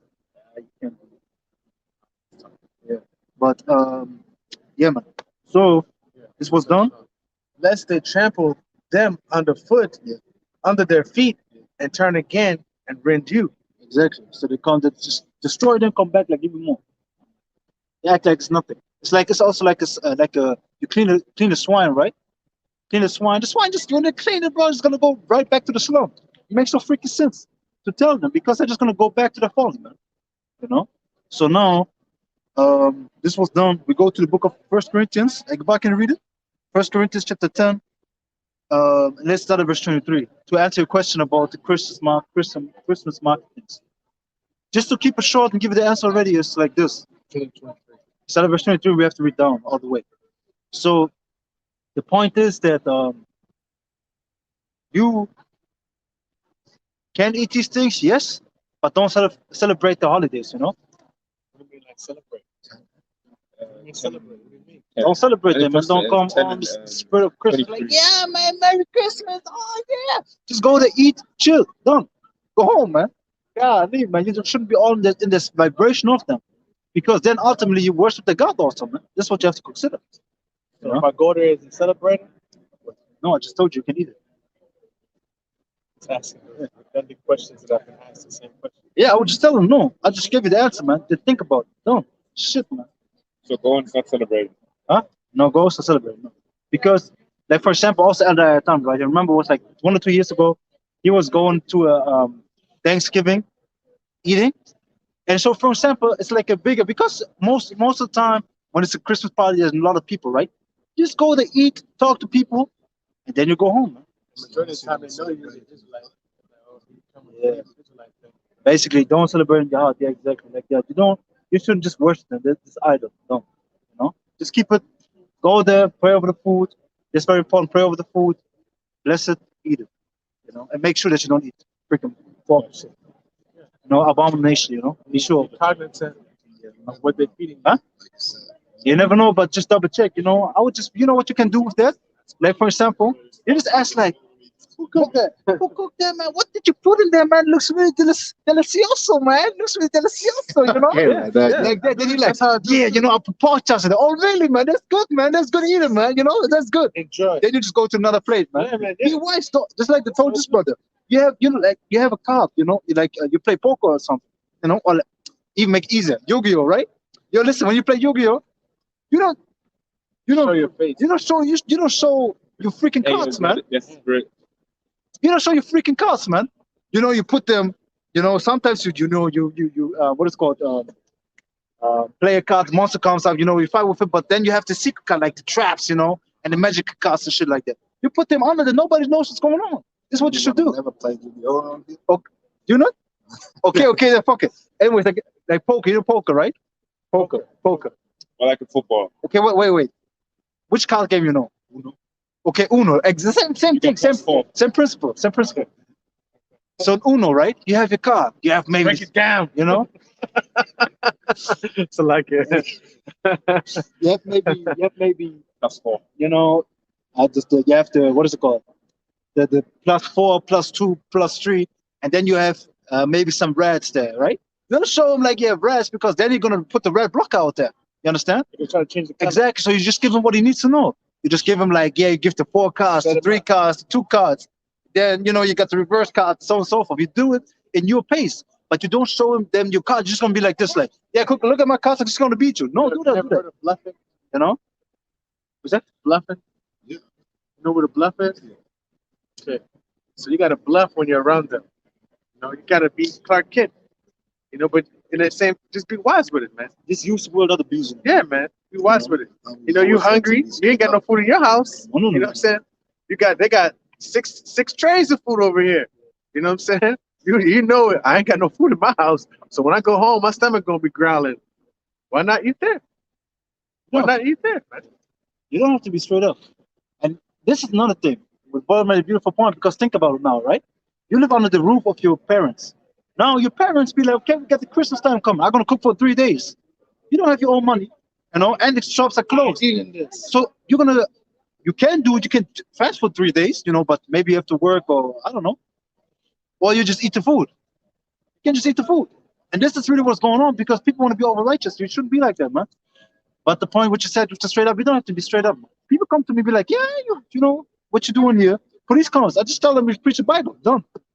That's all. I'm just telling them be like Hebrew Israelites, your motherfuckers gonna do slavery. I'm gonna be like that, man. Give them what they need. Only Something big. That's when they're gonna get. I remember back then you told me about how was he called?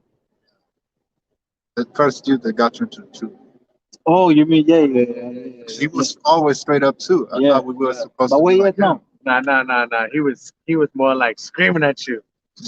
that. He was. That's what really fucked with me for real when I first.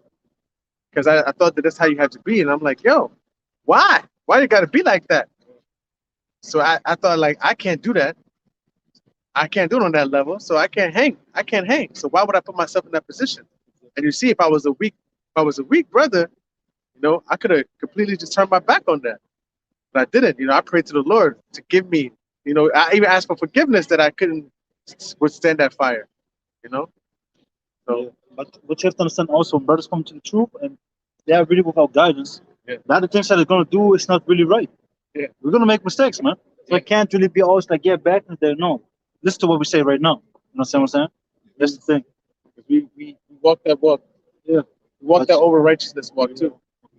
But the point is, you don't have to be straight up with these people. Also, on my job, they may be, Ask me at my job. what you doing believe in. there? I'll just be like, yeah, I just believe in the Bible. That's it. They Yeah. don't need to be more. I'm just like, Yeah, I believe in that's exactly what I said. That's exactly what I said. Yeah, just preaching the Bible and be like, yeah. Then I come to another tema. Yeah, man, Come to another topic. Come to another you topic. go instantly to another topic that you can do too.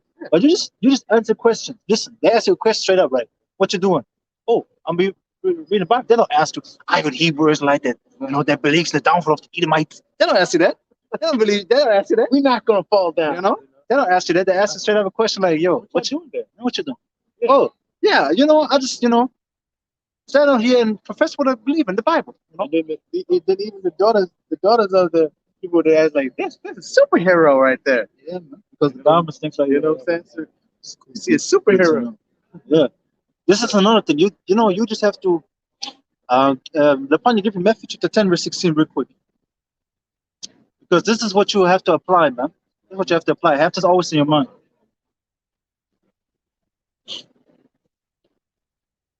This is Matthew 10 and 16. Yeah.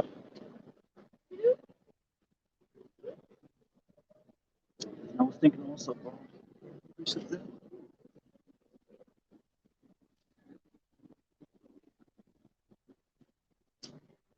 Matthew 10 and 16. Behold, I set you forth as sheep in the midst of wolves. Okay, hold it. What happens when sheep are in the midst of wolves? Looking at I asked you, what happens when sheep are in the midst of wolves? Like among wolves. They get slain, right? So you have to understand the scenario right now. So how should I give you an example? So hey, read it again from the top. Behold, I sent you forth as sheep in the midst of wolves. See, so I sent you, my men, for in the midst of wolves, this world. So you are among the wolves, man. So what you should do? So think about it. If you act like a sheep, like man, they're gonna slaughter instantly. It's like you just be like, yeah, man, I'm the Hebrew Israelite, got the big ass fringes, big ass fringes, things like that. I know a guy like this. Yeah, I know. They have big ass fringes like that. Yeah, I know what it is. Yeah. At certain spots you see us like big ass fringes, walking around, all grim look, like, yeah, man, shalom, man, shalom. Be like that. But we should be just read.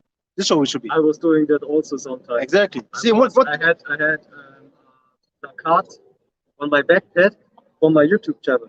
Oh shit. And I had things on my channel that talked about basically things what has to do with Hebrew Israelites. Yeah, this is really what you didn't have the guide back then, right? And I was in the public transportation.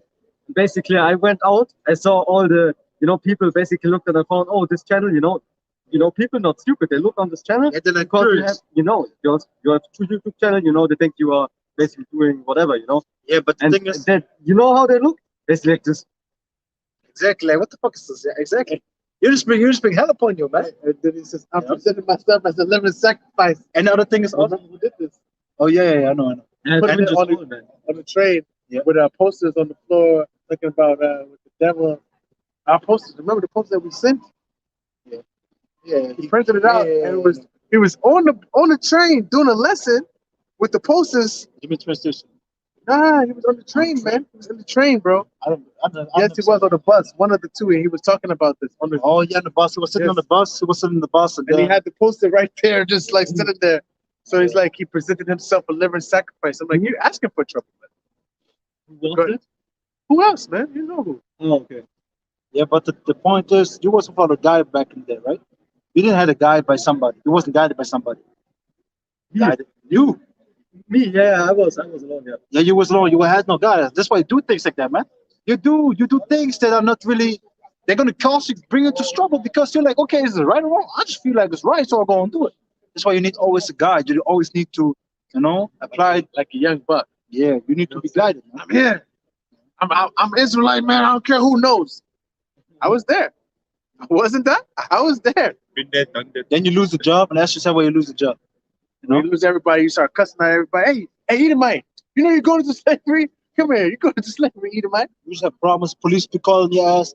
Then because you have your channel on your back, they strike your channel. Say like, yeah, he harassed me. Shit, your channel gone, all your work gone. You have to be wise, man. So keep on reading. And were we like that when we didn't have guidance? Well, I know. Sometimes it was not. Yeah, I was one of the people that asked me questions. I was like, yeah, motherfuckers gonna go to slavery. When I get rid of my nose, like, yeah, motherfuckers gonna go to slavery, man. But 16, verse 16, chapter 10, Matthew. Behold, I sent you forth as sheep in the midst of wolves. Be ye therefore wise as serpents and harmless as doves. See, so be incognito, man. Be wise as serpent. So a serpent is there, looking for a prey, attack it.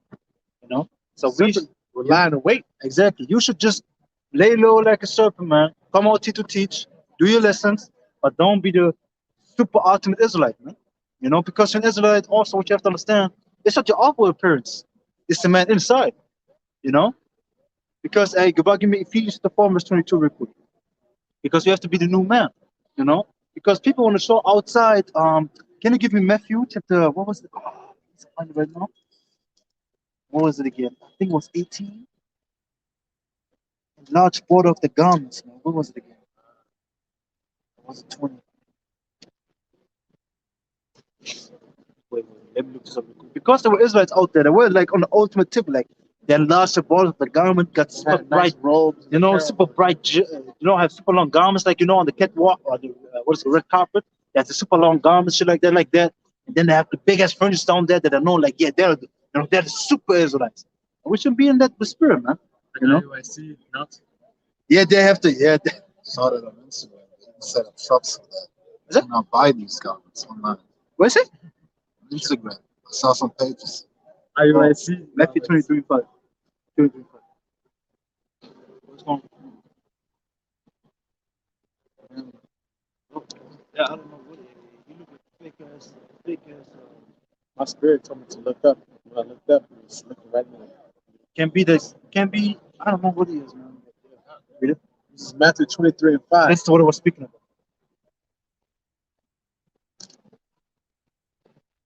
about. But they made light of it. This is Matthew 23:5. But all their works they do to be seen of men. Verse 1, brother. Verse 1. Just get the context. Then then spake Yahushua unto the multitude and to the disciples, saying, the scribes and the Pharisees sit in Moses' seat. Exactly. So they're sitting in Moses' seat because they have to understand, man, they're basically in the judgment seat, man. They're sitting up there like in the leadership because they was leading the people at this time. All therefore whatsoever they bid you observe. So whatever they tell you, do. What? That observe and do, but do ye not ye after their works. See, so listen to what they say, do what they say, because they tell you the right things as Moses, but don't do as them because they do the wrong thing. So the hypocrites, they tell you, don't eat pork, but they eat pork. For this is an example. For they say and do not. Exactly, for they say and do not. So that's the point. So this is the mind frame of Israelite on the outward, but not inwardly. Because you're like, yeah, man, we the scribes and Pharisees, man. They tell you, like, for example, be brotherly, love thy neighbor, don't fuck your neighbor over, shit like that. But they do the same exact thing. Don't work on the Sabbath. Don't work on the Sabbath. But then, like I also gave the example, the sheep or the oxen fell into a pit, Then they lift it up. But they told you just don't work on the Sabbath. Why? They're doing it themselves then. And this is the spirit of certain people. So keep on reading. Huh? To the pit. Yeah. Okay, we're going to go into that also. Yeah. Read it. Yeah. For they bind heavy burdens and grievous to be borne, and lay them on men's shoulders, but they themselves will not move them with one of their fingers. Exactly. They won't move with the one of the fingers. They won't do the same thing. But all their works, they do for to be seen of men. See, all their works are done to be seen of men. They- They're like, son, yeah, man, you see my garments, you know, see how we look. We righteous men. Agree? They make broad their frankilatrices Uh-huh. and enlarge their borders, the borders of their garments, and love the uppermost rooms at feast and the chief seats in the synagogue, Exactly. So they lost the borders, you know, and greetings in the markets, and to be called of men, Rabbi, Rabbi. which means basically master, master. But be ye not called Rabbi, for one is your master, even Hamashiach, and Exactly. all ye are brethren. Exactly. So that's the point. So people are out to, you know, enlarge the border of the garments, you know, acting all righteous, but at the end, they're hypocrites inside because they just want to be seen of men. They do it for man's glory, not for the Messiah's glory, you know. So that's the thing, man. So we have to be wise serpents now because you can be the same man. Like, yeah, man, you know, I show the people that I'm Israelite. You know, I wear these garments, you know, I have my beard. The beard is not even wrong because people wear beards, you know. Walk the You walk. know? But I don't, you know, I only wear what's called 100% cotton, you know, clothes. You come with these clothes. People look at you strange, like you come with these clothes. You can do that, yes. But we're gonna just bring, yeah, what's the benefit of it? There's no benefit in it when you think about it. You be over righteous, yeah, you're following the law, yeah, but what benefit has it? You have to pay for a freaking shirt probably 70 euros or something because it has to be 100% cotton. So gonna just put you in a miserable state, man. You know? Haben Sie eine Frage?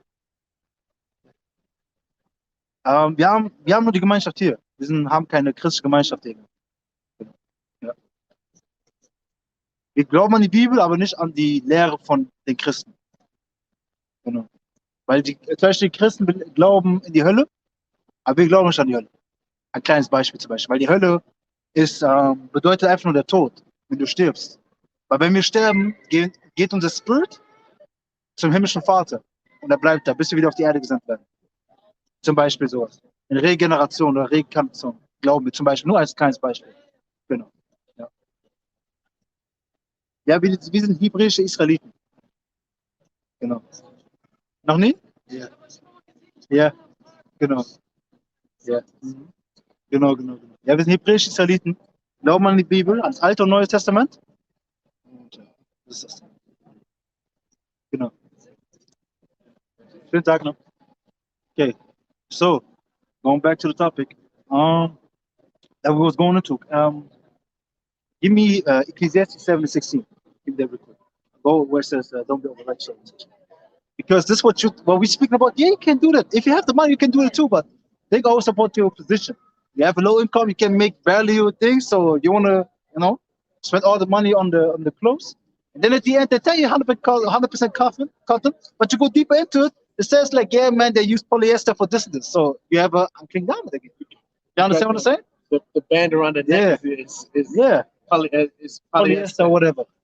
So this is what you have to understand. So you have to always apply wisdom, you know. And it's not about the outward; it's about your deeds. So instead of you using this money to help you, you have our brothers in need to give the money to him. But you could have bought now. We say like you have a job just gave you because of Christmas time to give you extra money. Then you hear a brother like in need because you know he lost his job, this and that and third. So what do? You buy the things for yourself, or use the money that you receive, or give to the brother. I bought a new Jordan. You know. Exactly. That's the thing. So you have to show to your action the inward man because your actions show what you are. You don't have to be the ultimate Israelite with the freaking garments. I don't wear fringes shirts. I never wear them. And you know? The dude that we were talking about with the fringes, he want this. He wants you to see. He's walking around like, you know, like a Han, like you know, like that's how he's walking around because he got fringes on. You know what I'm saying? Fringes at my job sometimes, basically every day. I had even people talking to me, basically saying like, maybe it's not good for you to wear this here because some people may react kind of negatively, you know. But This, then I don't know. it's funny because they'll let a man wear a dress. But they copied me, right? Because I had the most stuff and this like that. You know, I was really favored by people. You know, they was thinking like, okay, maybe you wear the fringes, but you know, I never had a bad experience with somebody coming up wanted to fight me or something. Yeah, on Um, shirts, yeah. yeah. And also, I mean them.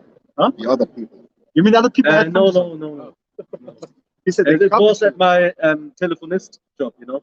But the thing is, like, for example, also what the Elder Manasseh Zakbar said, so from the James, South Carolina camp, right? What you can do, for example, is you don't have to make a broad show, but you can wear, for example, you have a shirt, you know, you have fringes on it. You just, for yourself, you know, you have fringes on, you put it, you know, tuck it in and put a normal shirt up on it, you know. You can do it also like that, or like have a scarf under the thing, you know, have fringes on it. I said to him, I said, you rocking them fringes. He said to all our generations, we're still generating, aren't we? I was like, oh, You mean the guy? yeah. I'm like, okay. Right? Yeah, man. But you get your beard, you know. Beard shaped up, you know. Beard shaped up. My beard, my man beard is shaped up, like shaped up, man. That's the thing. They, you know, this is the thing with these people. Like, I don't get it, bro. You can't just keep the laws to the best ability. You can't keep the laws 100%. Man. Give me the rest of 100%. This is Ecclesiastes chapter 7 and verse 16. Yeah. Be not righteous over much, See, don't be righteous over much. neither make thyself over wise. Uh-huh. Why shouldest thou destroy thyself? Exactly. So why should you destroy yourself, man? See, you make yourself over righteous, you know. You know, you try to keep every law. Like, yeah, man, you know, only wear this shirt. Oh, shit, this shirt is dirty, so I can. You know what I'm gonna do now? You bugging out about such a little thing. Yeah. You know, instead of doing videos, instead of doing your studying, instead of trying to, you know, build the house of Yahweh outside, where our purpose lies, you know, where we should be focused on. You understand? So this is what you have to understand. It's what you have to differentiate sometimes. Yeah, there's certain laws. You know, you don't want to deal with a female that is on that period. You know, you don't want to deal with what it's called. You don't want to buy on the Sabbath, but sometimes you even have to do that. You know, you don't want to eat the abominations, but then you check something out that looks good, but then you hit you again after you ate the first thing to check it again. You go into the e-codes and says like, yeah, man, this can be of pork fat, and then you're unclean. But what happens then? What you doing? Repent and keep it moving. Lines of clips here. Yeah, exactly. Same shit, man. This is why you have to always, because, for example, it's the term monoglyceride, right? You know that? You have, when you go on, you have to read the ingredients of the food that you eat, right? Sometimes, especially with bread, it says monoglyceride. You look it up on the internet. It says it's mostly vegan or vegetarian, but it can't contain animal fat. I would never eat that because they just tell me like, yeah, it's mostly vegan, but then at the end it's not. You have to be careful with everything, because I was also buying noodles in a packed little box, you know, from the gas station, and I just opened it, you know. I made a fire actually. I was doing that on the fire. A wall was willing to do that on fire. I opened it, and then I would take the first spoon, and then I just, you know, watched a little bit, and then kann Spuren von Krebs, you know. Anything on my heart was like, Exactly. That's the thing. So you have to check these things out. And then, for example, the bread that I eat from a certain store, it says monoglyceride, but plant-based. This is what you can eat. It says plant-based, so it's no pork in it. But you have to be sharp. So showing you that it can be also a different way. And this is how you apply scriptures. This is how you live your life and have these things always, the laws always in your mind. Because, like the brother was saying, you know, for example, you want to buy some food, you know, and then in the factory, a female was there, and she had a period, touched it. This food is unclean, man. That thing is unclean. So what you gonna do now? Oh shit, I can't buy anything in the store anymore. I have to grow. You know, I have to build my own yard. You know, grow my own animals, buy animal. You know, and then at the end, this animal is mixed breed or whatever. You shouldn't even eat that animal. So you see that if you want to really try to keep all laws, you're gonna break yourself, man. You're gonna break yourself. So try to keep the laws such commands to the best of ability. Like we just said, the example with the what we're gonna have to go into. So still got a verse, right? There are things that First you Corinthians. can handle. Yeah. There are some that you can consciously put forth a conscious effort to make sure that you don't do. Then there are some things where you can try as hard as you can, but somehow it's going to make you run into it because we're in a captivity. We're in this kingdom. So that goes into also seeing how well your faith is, how strong and how grounded you are. Okay? And also, when you go into these things, you know, leaning on the brothers, leaning on the ones who are around you to help you. Yeah, man, to help you go through these things because they've gone through. You know, they've gone through the same thing as you've gone through. The things, You ask know? questions, because these people are also short, man. These questions you have right now, man, yo, these are things that I didn't read a long time. I'm like, oh yeah, but this did that. You understand? Keeps us all sharp. But also, when you make a mistake, just to add on to what the brother said, to make a mistake, what was going into before, he's strong in the grace of the Lord. You make a mistake, yes. But what is greater? Your mistake or the deed, the act that Yahushua did? What is greater? The mercy of the Lord or your mistake? Think about that. You know? So now go to the book of Ephesians real quick. I know this is what we're gonna get after. I want to finish this topic first and I have it still in my mind. The Matthew 12. What? Oh, you mean the What the hell is that? What is he? I think he's a Ramlakite. No, not the pit. I know the guy. I think he's Ramlakite. They love them. Yeah, because the so-called dominant dogs, right? So read it. Ephesians 1:20, 22. 22. If so be that ye have heard him and have been taught by him, as the truth is in Yahushai. It's like 22. That ye put off concerning. Read from there, keep on reading from that point. Yeah, 22. That ye put off concerning the former conversation, the old man which is corrupt according to the deceitful lust. Exactly. So put off the old man, put off your old being, you know? Be the new creature, the new man in the Lord. You know what new means? Kindness. You know? New means kindness, means fresh. So the fresh man that has just come out and knows basically the way of the Lord. This is what you should do. Walk in the walk. Walk after Yahushua, man. You know? Because Yahushua is a prime example, man. You know, he was basically he was perfect, he was homeless. And you know what he did also? He was a carpenter, so he had a lot of money to his father, but he forsook that. So he forsook the riches, he followed the way of the Lord. You know? You're like, ain't he the son of the carpenter? Yeah. Joseph. Joseph? What? Even if he wanted to sin, he couldn't do it. Yeah, we read that. He wasn't there. Can read that in a second. Yeah, because he's without sin. Even though he wasn't his fleshly body, he had the perfect spirit. He didn't sin. He never sinned. Yeah. Yeah. What's it? So it first comes in the spirit and then in the flesh. So What you mean? you act outward from your spirit. So he couldn't sin because the spirit was programmed to not sin, basically. Wrong. You know what this means is his spirit was just stronger than the flesh. Because give me the Galatians chapter 5 real quick. But what I wanted to say is also Paul had to be witch also, if you think about it, I never went into that. because it says that he was the one who tortured Christians also in some time, and this and that, and he was basically a high official. Yeah, So to do something like that, you have to be a high official. He was also learned man. He could speak also different languages. Can't. So basically, when I think about that, sometimes he has to be some, not rich maybe, but he has to have. He had a He certain would have- status. He had a certain status. Yeah, I'm and sure. still got money even if he went into the truth and then he not lost. Yeah, but the point is that also Paul forsook that, man. You have to understand, man. Paul persecuted the church. So understand, man. You're on the outside, cussing people out, like, yo, man, y'all motherfuckers. You may be a police officer or some shit, putting us into jail and things like that. But then you walk up to the fact, the Lord Yahushua himself came to him and woke him up, okay, in the spirit. So now he could be like, no, man, I can't do it. I persecuted this man. But he said, no, I know I did fucked up things back in the day, but now I'm the new man. I do what is right. When he And the said, same thing you have to go against, no? "Who are you? I'm the one who you persecuted." So this is Galatians 5:17. This is what he said. Sorry, Select. this is what he said about the flesh and the spirit. This aspect.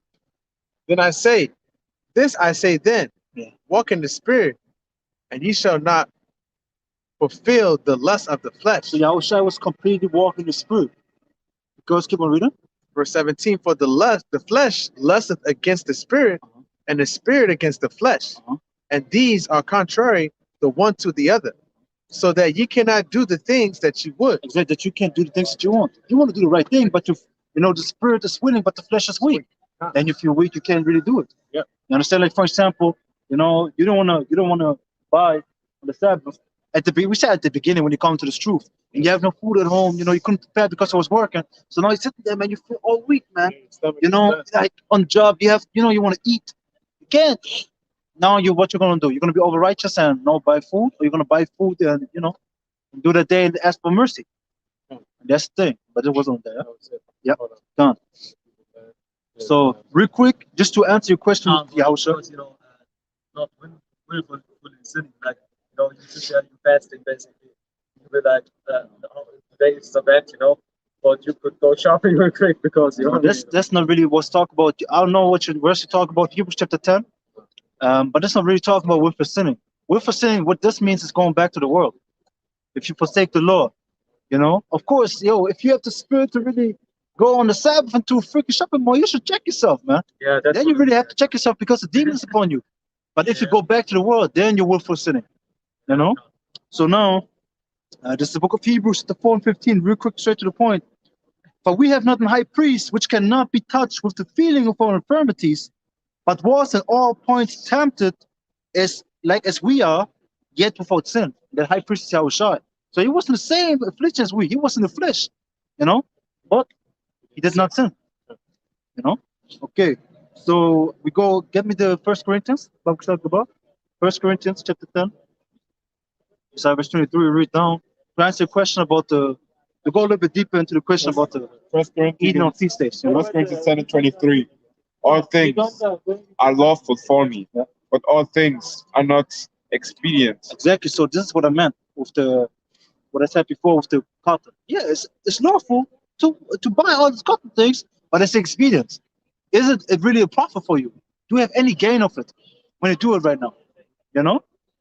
Makes this you a better Israelite, or making building up the brothers among you with the knowledge and understanding, building up yourself in the spirit, praying to the Lord makes this you a better Israelite. Yeah. All things are lawful for me, but all things edify not. Let no man seek his own, but every man another's wealth. Exactly. So you shouldn't only look on your own self. You should look on the another man's wealth. You should, of course, you take care of yourself. But what you have left, man, check out brothers, man. They have need of something, fix them up, man.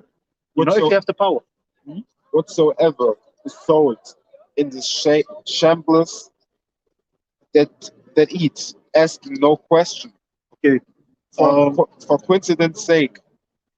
So wait, read that again. Whatsoever is sold in the shambles that eats, Shambles, asking no question.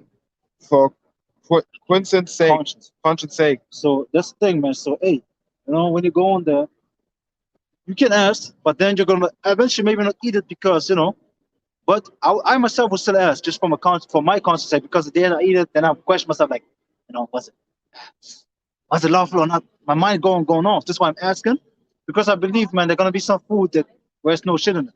But you can ask if there's pork in it. But you can also ask, did you use glycerin and let me see the ingredients of all things that you use for the food. You can be digging too deep. This is what Paul meant. Like, don't ask for your conscience sake, man. Just check. No pork in it, no shrimp in it, because these are the main things that are used in our surrounding. Shrimp. Sausages in here? Put sausage in there? Don't. There's nothing in it. Okay, cool. Then give me some. Keep on reading. Thank you. For the earth is the Lord's and the fullness thereof. See, so because the earth is of the Lord, man. It's of the Lord, man. All these things that are selling you ultimately is from Yahweh Hashem Yahushua, man. Keep on reading. If any of them that believe not bid you to a feast, and ye be disposed to go, whatsoever is set before you, eat, asking no question, for conscience sake. So see, if somebody comes up and invites you to something, you can go there. I don't have the interest. Like, can you look up the word dispose real quick? Somebody look up the word dispose, the blue letter, Babak Shah. Just hold it, let me look it up. It's in 1 Corinthians chapter 10, verse 27. But y'all should know it anyways. Where we are. No question. So we should just eat it. Yeah, I mean, just check. You like, is it pork in there? You can do that. You can do that. You can just eat it. You can just eat it, pray over it, eat it. Because ultimately from the Lord. You can do that. But like I said, for your own conscience sake, you wouldn't do that. Exactly. You wouldn't do it for your own conscience sake, but it's you. But other brothers are maybe not like them, huh?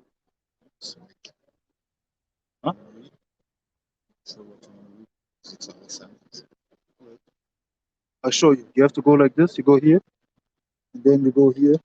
Then you see the word.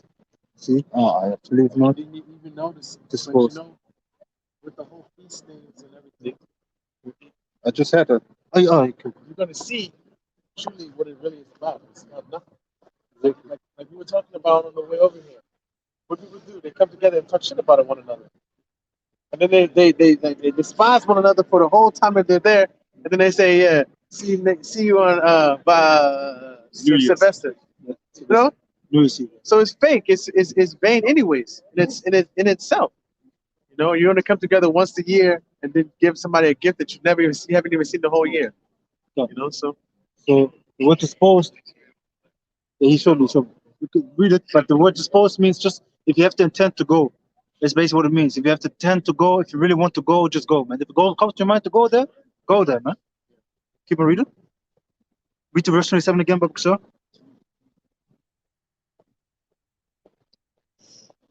If any of them that believe not bid you to a feast, and ye be disposed to go, whatsoever is set before you, eat asking, no question for conscience sake. Keep on reading. But if any man say unto you, this is offered in sacrifice unto idols, eat not for his sake that showed it, and for conscience sake, for the earth is the Lord's, and the fullness thereof. So if it's offered to idol, you should eat of it. So basically, if it's unclean, you should eat of it. No, you know, this is what you should do, man. So if you know, if you see, like for example, you go to a market, right? You see that the food, and we say, for example, it's all good. and Zorgan, yeah, disposed in Zorgan. But yeah, I had different meeting there. But what but for example, see, right? What I also do, for example, is it's just mine. I just give you my experience right now. What I'll do, if I see, I go to where they make sausages, right? We say they have to, Mexico. not the Mexican, no. They grill it on you, for you.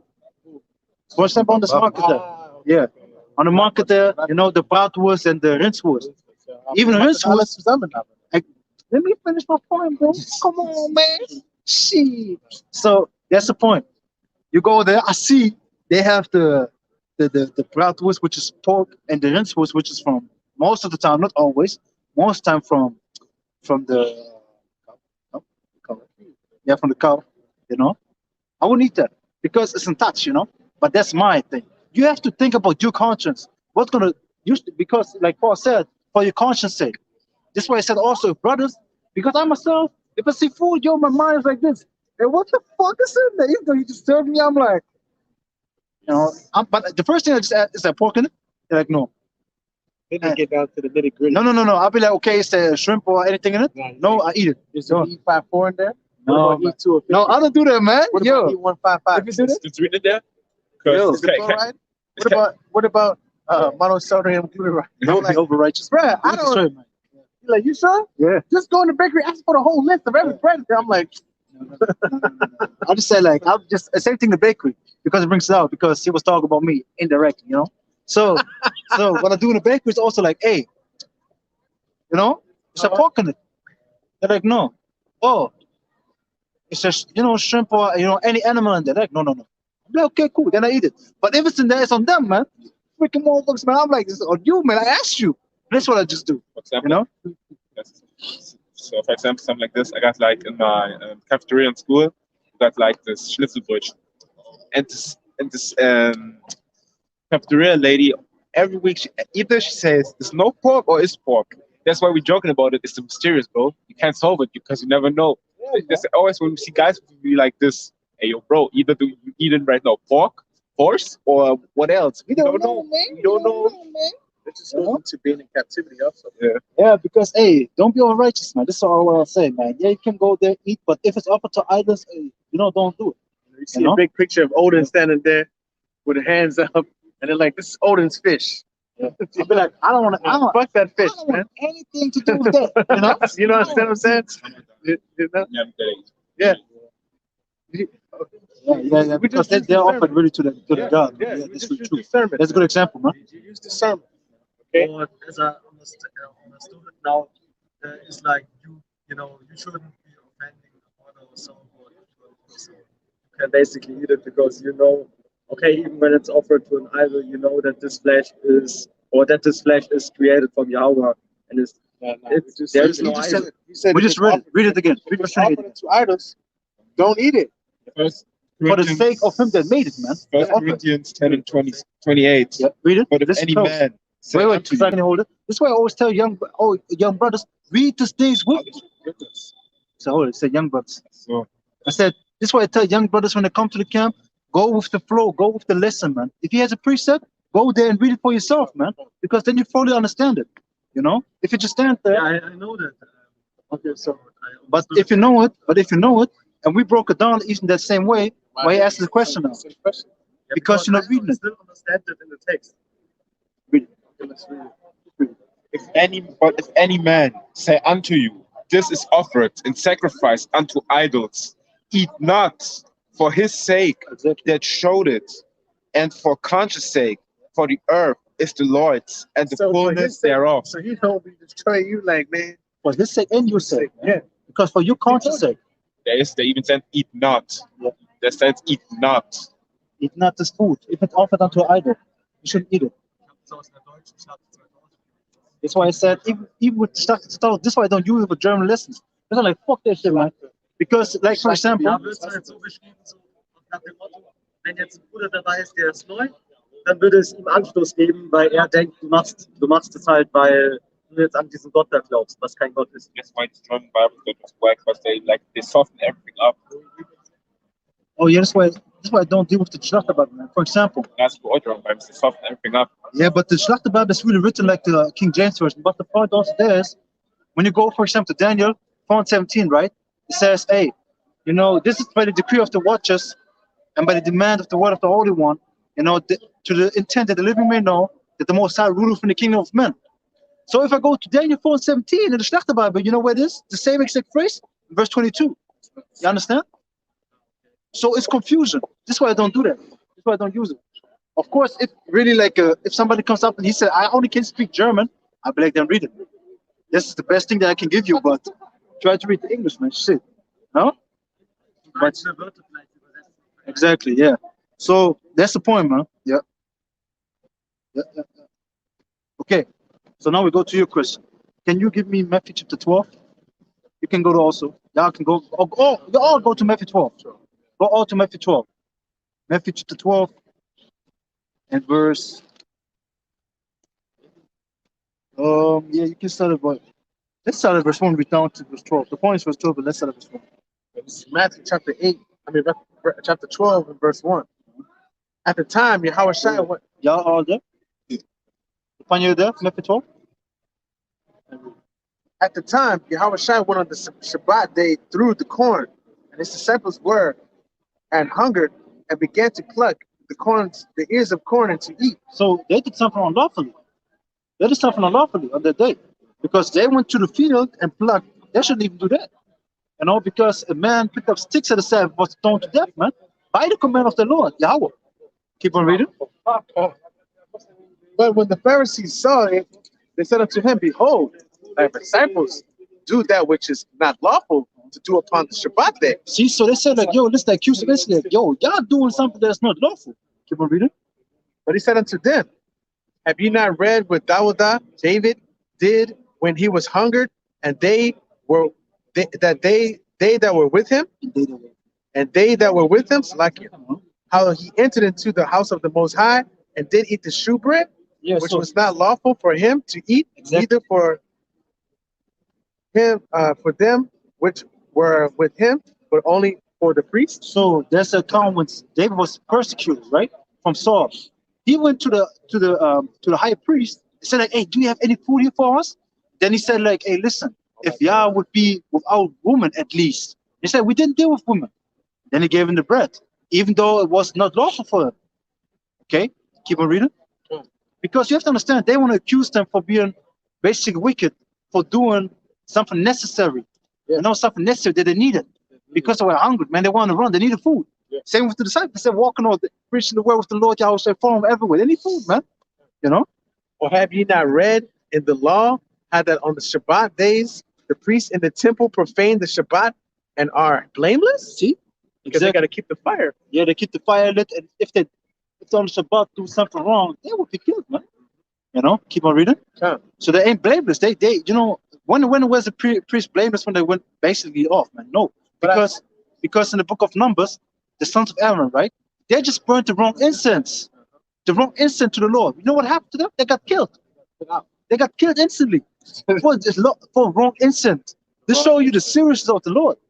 Yeah, man. But then he's showing you that you can do good. He knows your heart, man. He knows if you're trying to be wicked with him, man. He knows if you're like, fuck that. You know what I'm saying? I'm gonna do what I want to do. It's already known. But he made it also to make an example, man. Yeah, come. Because now we read it like this. It's like fear in the hearts. Because let me read it real quick. This is the book of Numbers. I think it's 11. Wait for 1 second. Numbers.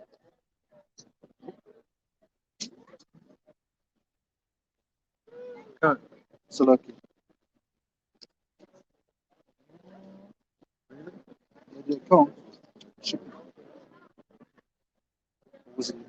Was it Leviticus? Yeah? What account? With the sons of Aaron. Yeah, Leviticus chapter 10. So lucky.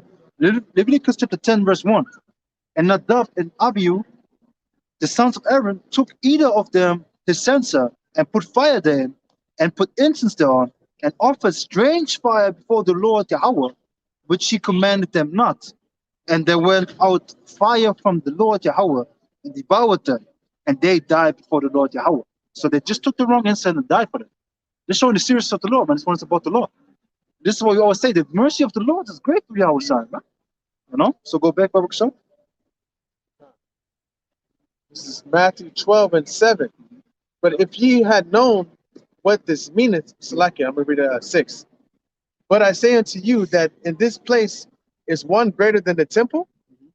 But if ye had known what this meaneth, I will have mercy and not sacrifice, you would have not condemned the guiltless. Read it again.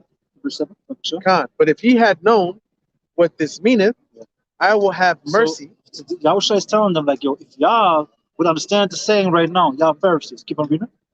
I will have mercy and not sacrifice. Exactly, because the Lord is saying, like, yo, I will have mercy than some being sacrificed. Not because you have to understand Israel. You know what the Israelites did back in the day? For example, they were like, okay, I'm going to commit adultery now, but I just prepared a sacrifice already before I commit the act. So they're like, okay, I just prepare everything because this is what they were doing. Yeah. Exactly. This is the thing that they did. So they abused it. They just abused the sacrifices. That's what the Heavenly Father was like, yo, I don't even have pleasure in sacrifice anymore, man. What is the point of the sacrifice? They know I'm about to commit adultery, and then they set the sacrifice already up. So when they finish it, they go do the sacrifice and say, oh, please forgive me. Yeah. So it's basically not true. It's not out of the heart. Yeah, Yeah, this is what they were doing. I can see that from up there. But they're like, so I only have to make a sacrifice, then everything gonna be, forgiven? They took it lightly. Keep on reading. Verse 7. I will have mercy and not sacrifice. You would have not condemned the guiltless. If you would have understand this, you wouldn't have condemned them. Because you have to understand, Lord have mercy, man. He knows which situation you are. Either he would have to kill King David, and King David didn't commit adultery. He would have to kill him, but the Lord has mercy on whom he has mercy. See? God.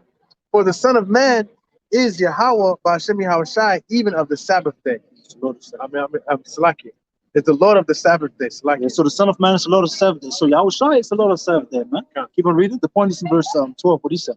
And when he was departed thence, he went to the synagogues, and behold, there was a man which had his hand withered, and they asked him, saying, is it lawful to heal on the Shabbat days? So they were like, yo, okay, they see the withered man. That they might accuse him? So they see the withered man.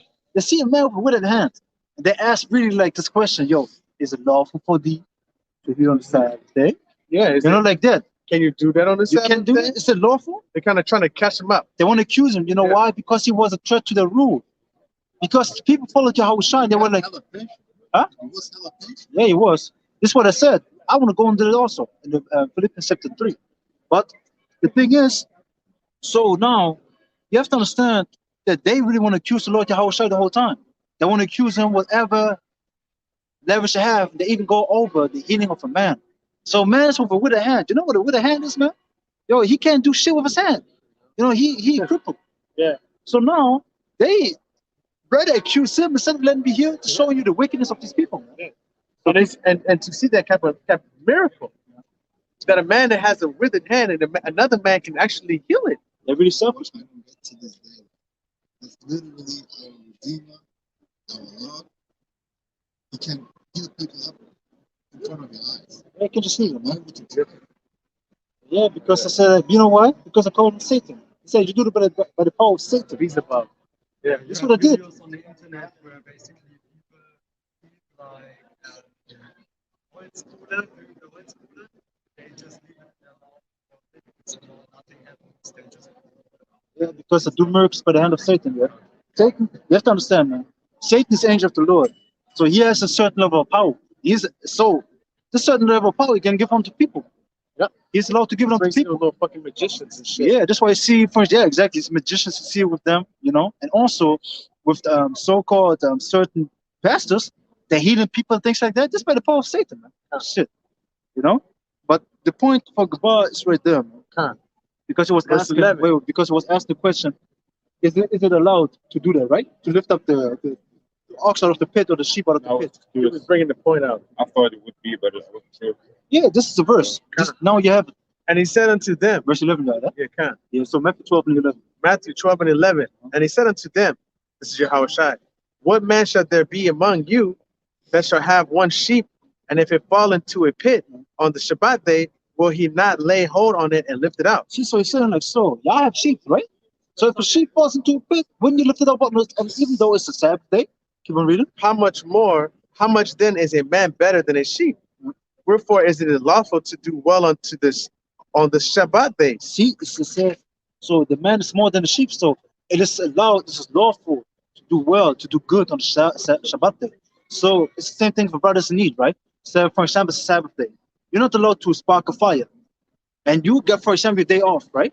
You got your day off at home, you're relaxing, and the brother is in need of a ride because he was on the road going back from work and needs to ride home. What you gonna do? Car breakdown. You know, he like, yeah, his car broke down, you know, his wheels are fucked up. Now he's sitting there on the sidewalk. He's calling you like, hey, Ark, you know, hey, can you fix me up, you know? It's a Shabbat, bro. I know it's a Shabbat, you know, I know it's Sabbath, but I can you fix can't up? come, brother. He like this. No, man, it's the Sabbath. You crazy, man. So you're gonna kill me. So you're gonna lead me to go off on the Sabbath day. So you even put more burden on this brother. Even though he's in a fucked up situation, or you're gonna be like this. Of course, man, I got you. I'm gonna pick you up. This is the mentality, but the Pharisees wouldn't do that. It's the same thing. The sheep falls into a pit. The brother has his car broke down. Brother, You know? had a ladder for you to get down there quick. Yeah. And bring it up, and I'm like, he like, hey man, my sheep fell into a deep pitch. Yeah. Ditch, can you bring that ladder? And I'm like, nah, bro. Yeah. So this is I the ain't, yeah. you ain't bro. This But, was but then you catch me using the ladder to clean up on my clean something off my house on the Shabbat day. Yeah. You see what I'm saying? And that's what the Pharisees was doing back then. Yeah. So can you keep on reading? Till verse 14. And this is really the thing, man. So this is lawful for us to do well on the Sabbath thing, man. You know? Huh. So your question is? Good, man. Because this is really the thing. Like, you have to also always think, man. Really, what did Yahushua really always preach for us? Brotherly love, be there for one another. To all the Bible read it. Love the neighbor as yourself, man. So you're in a situation like that, man. Don't you want help, man? You want help, so help, man. You know? Don't be overrighteous. Like, no, man, the Lord gonna maybe destroy you because you hold back your help, man. Yeah. Shit, man. You wanted to help your brother really ask you, like, really in distress. You know? Put in a bunch of So distress. now the spirit of the Lord want to jump on you to help him. Why? Because what does the scripture say? The Lord gonna deliver you out of your distresses and help you, right? Doesn't mean that Heavenly Father gonna come down and do it himself, or maybe he's gonna send somebody to you and deliver you. So the spirit is trying to jump on you, but you're blocking it, man. Come on, man. You know, the spirit want to jump on you. You're even like the car guy, you know how to fix the things and things like that. Okay. You know, you can even fix the brother up.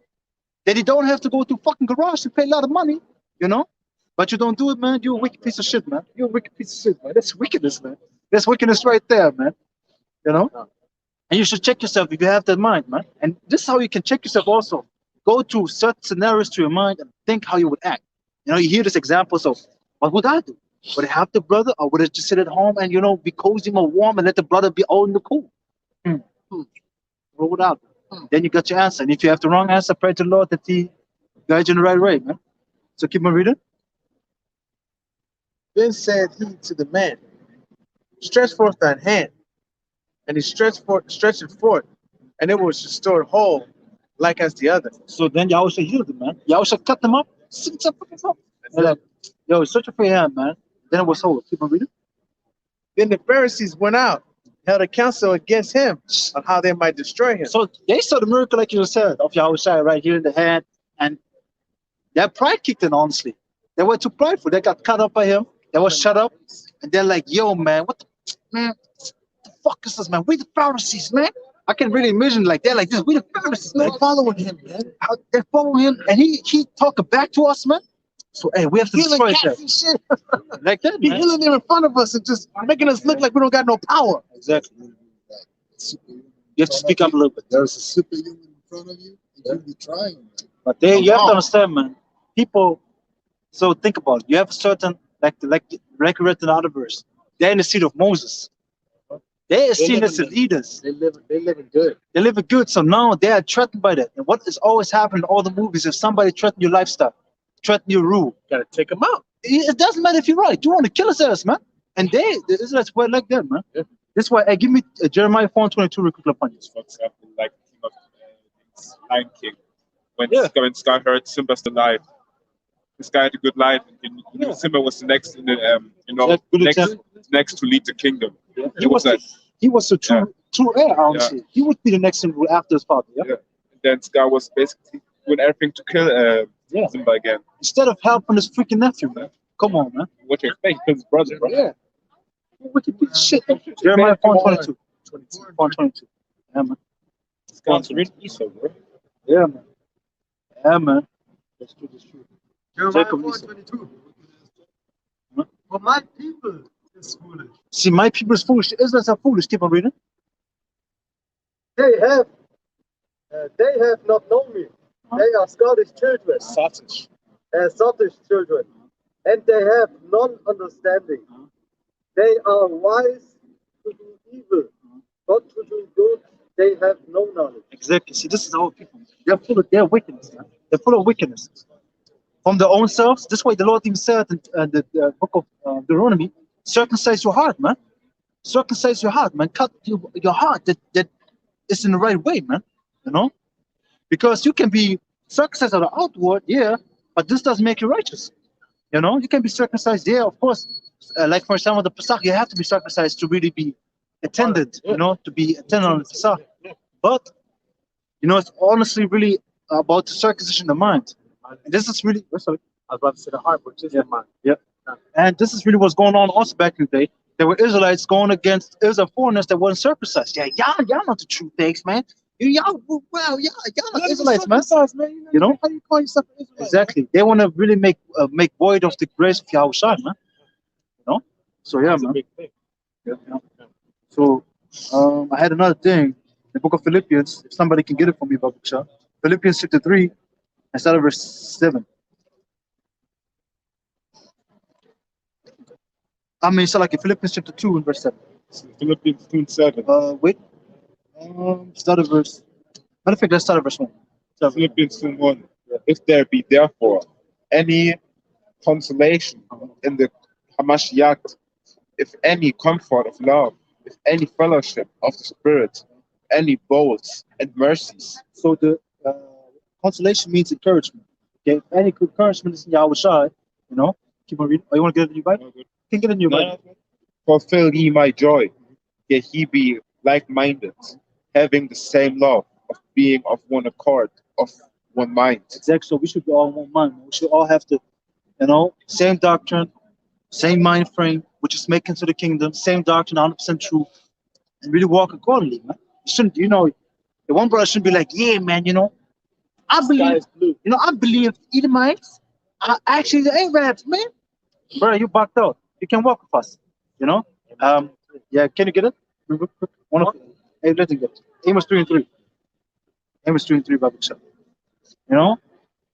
Then another brother's like, yeah, man, you know, I believe we can line up our beards.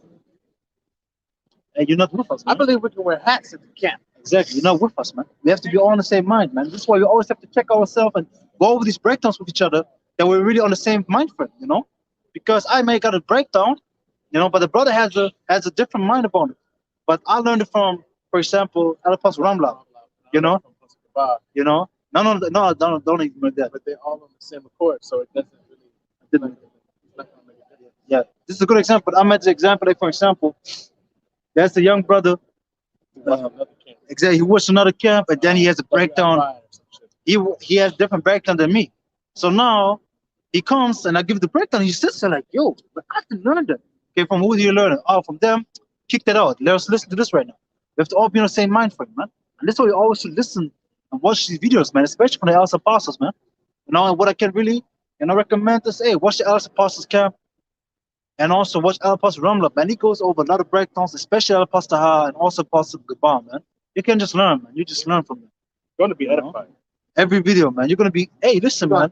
gonna give you some gems. Yeah, every, man. in every video, there's gemstones, man. And you may never heard of them, You're man. like, what the No? hell? Like, yeah, Yeah, man. always. Yep. Go ahead. So keep on reading. Verse 3. Let nothing be done through strife or vainglory. See, don't come out here to, to fight with a brother or to, glorify yourself. We're out here to glorify the Lord Yahweh Shem Yahushua, man. It's not about our glory. Don't do anything because of that. To be seen of men, which is vainglory. But in lowliness, Uh-huh. Which is of meekness. minds, let each esteem other better than themselves. See, so, hey, see other brothers better than yourself, man. Doesn't mean that you have to be like, hey, I ain't shit. No, but, don't think that you're above them or more than them, that you can talk to them beneath them, down to them, brother. Sir. Don't be in a pride spirit, be in a humble spirit, Yeah, man, the brother, you do your videos, you do your thing, but don't think that because you do anything above another brother. We always fellow servants, man. Not even Elder Apostle, it's like that, man. Hey, you listen, man. Elder Apostle is very humble, man. Elder Apostle is very humble, but he has to, how can I say, keep a certain, Son about himself. exactly. Yeah, have to keep himself. Certain stature he has to maintain. Exactly, because he's the leader of GMS, man. He can't be like, yeah, nilly willy all the damn time. No, man. He has to also sometimes step the foot down, So go back. Verse 4. Look, not every man on his own things, but every man also on the things of others. So give me real quick, John chapter 15 and verse 14. Give me that real quick. John chapter 15 verse 14. This is what we're speaking about, brotherly love, man. Be there for one another. Don't think only about yourself, man. That's why you have to be also in communication with brothers, man. That you know what they're going through. You know what they have. Because if you never talk to a brother, what do you have? You don't know anything about him. If I don't talk to this brother, I don't know, for example, he has a freaking problem with his car, and I have maybe the cash or the money to really help him. But if I talk to him, I know. Then I can help him. And also, I can do good unto myself because I help him. This is John chapter 15, verse 14. Start verse 13. Start verse 13. Verse 13. Greater love hath no man than this, that a man lay down his life for his friends. Keep reading. Ye are my friends, if ye do whatsoever I command you. Keep reading. Henceforth I call you not servants, for the servant knoweth not what his Lord doeth. Exactly. So, but go back to verse 12 because point of verse 12. Verse 12. But wait. But this is really also a beautiful thing because, yeah, Yahushua is our Lord, but still, he told us all his business. He told us all his knowledge, man. He gave it all to us. So he's our friend, man. And ultimately, hey, like it says in verse, yeah, like I said in verse 13, he laid down his life for us. So he's showing us he's our friend, man. But jump to verse 12. Yeah. Verse 12. This is my commandment, that ye love one another as I have loved. And what did Yahushua do? He laid down his life for us. So we should have the same mentality. It may come to a point that you have to lay down your life for a brother, lay down your life for a brother, man. But also, right now in these times, man, brother needs your help. You fucked up all tired, man. Hey, make this extra step and help him, man. Tired from your work, from your life, but the brother needs help him. Brother needs advice. Give him the advice. Maybe late at night, early in the morning. Hey, be there for the brethren, man. Make yourself a living sacrifice, man.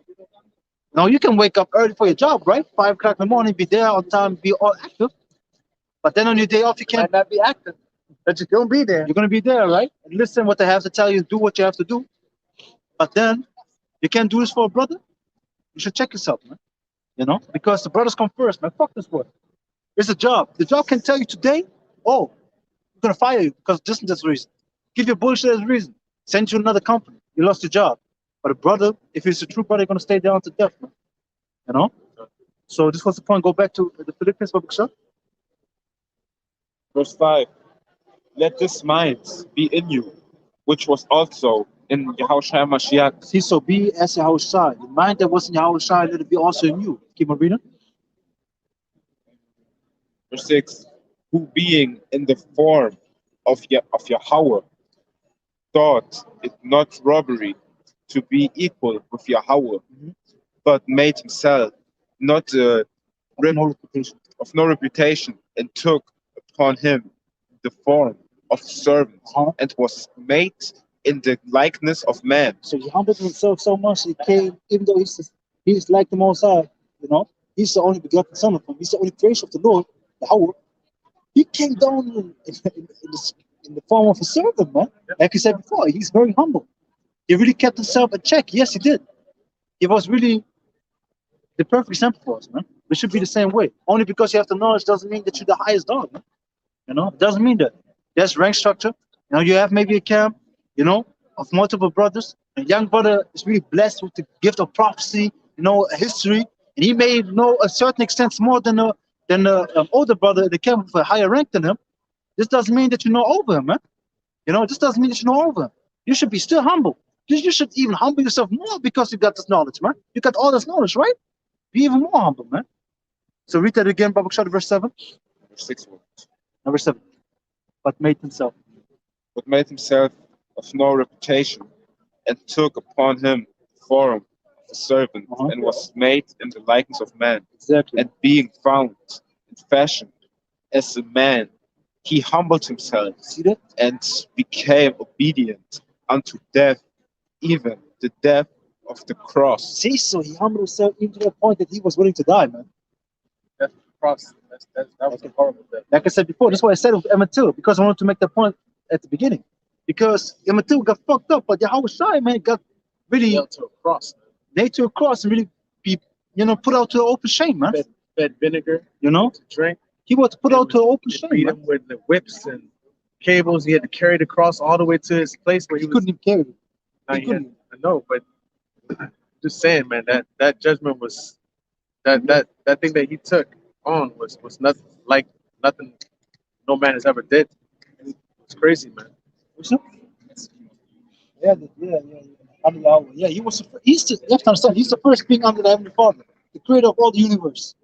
He came down and took that like that. Man. Yeah, and he basically received the power of the Heavenly Father to create the universe with the angel. And he took that like that, you know, like. And he still came down. And his people were still talking shit to him. He came down in human form, right? First off, he suffered death, and then he got out. You know, it's like when you see it.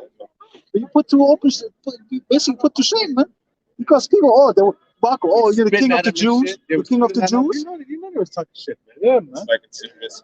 That's why it even says in the scriptures, them that pierced him too. Yeah. Because Revelation 1, I was thinking about that. Because they gotta see too, because you know they were mocking him when he was on the cross. You know they was still, you know they was, man. Chill, we'll get off the cross now. Do something. You say like you the Americans. Hey man, I'm telling you, you know they was doing it, man. Can you get Revelation 1 or 7? You know they was doing it, man. You know they was talking shit. So the things, it was very heavy thing that Yahweh Shai went through. You know.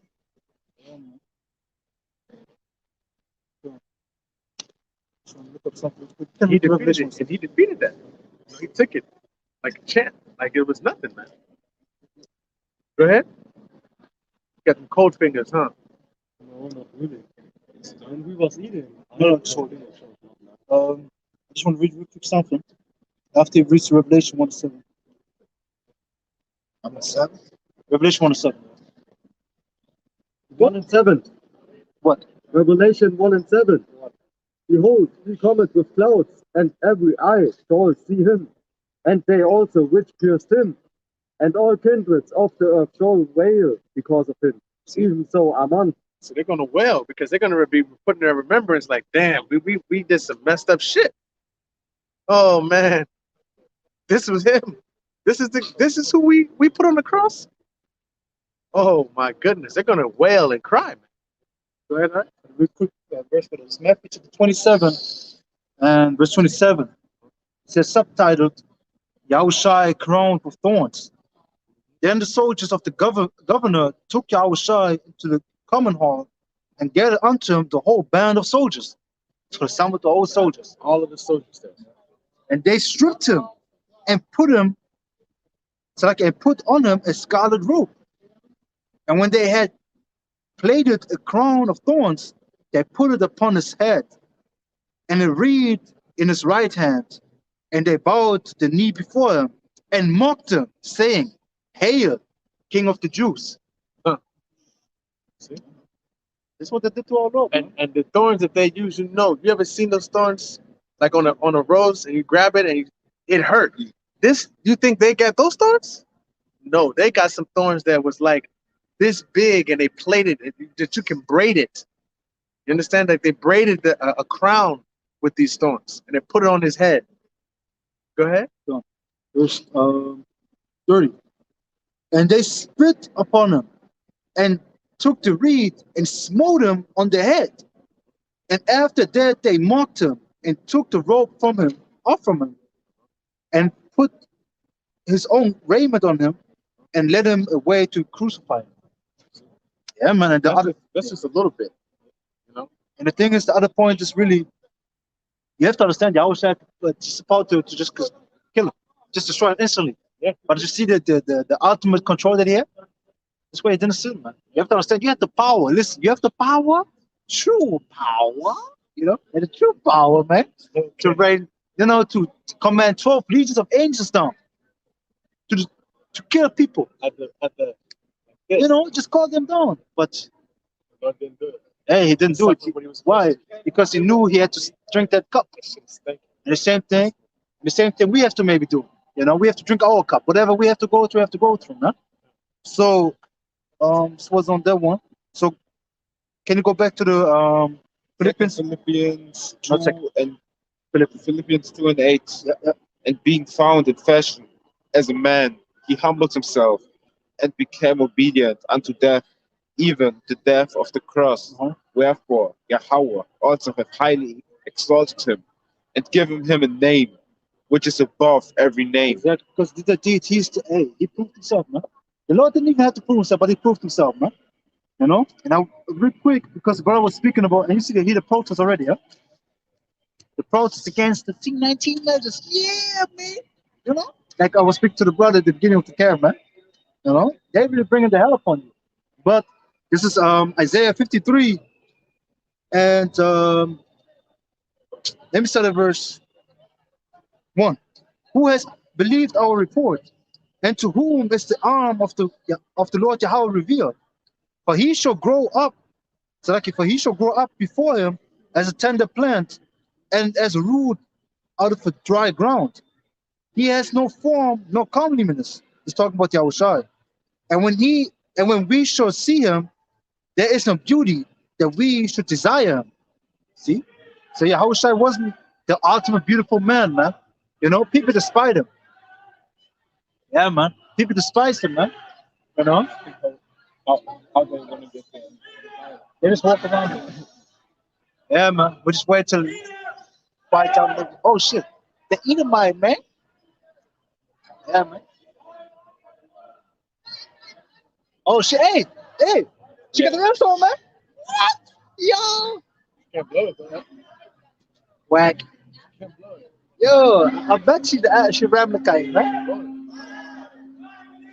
Hear that? Yeah, man. Let me show you.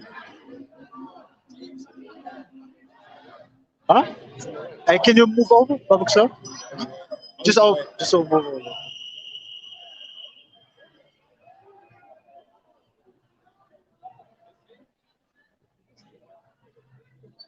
Yeah, man. See the protests, man? That's what's going on in Germany, man. People are fed up, man. I hope they're destroying shit, man. I wait till the day comes, man. They just destroying shit, bro. Telling you, man. Yeah, man.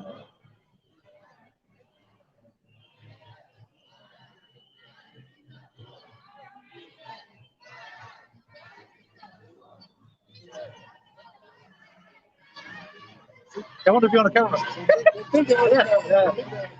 Yeah, man. You can go back. Hey, how fresh you are about shit outside, man? How they destroy shit, man? Yo, I just told. You know what they do? They just stop doing these places, man. Fuck shit up. Military comes in, man. Yo, let it be bring, man. Bring it on, man. Bring it on, man. Shit, man. Telling you. But what the police today? Last week they were patrolling, making every 30 minutes a big ass speech, you know, for the mass mandate. Now you see no fucking police, man. Telling you, man. They said all together for the freedom, man. All together for freedom. Yeah, man. That's time to live it. And let's get it real quick. Get 2nd 15th chapter, 6th verse of itself. Huh? No. So we can speak. Huh? We just try it.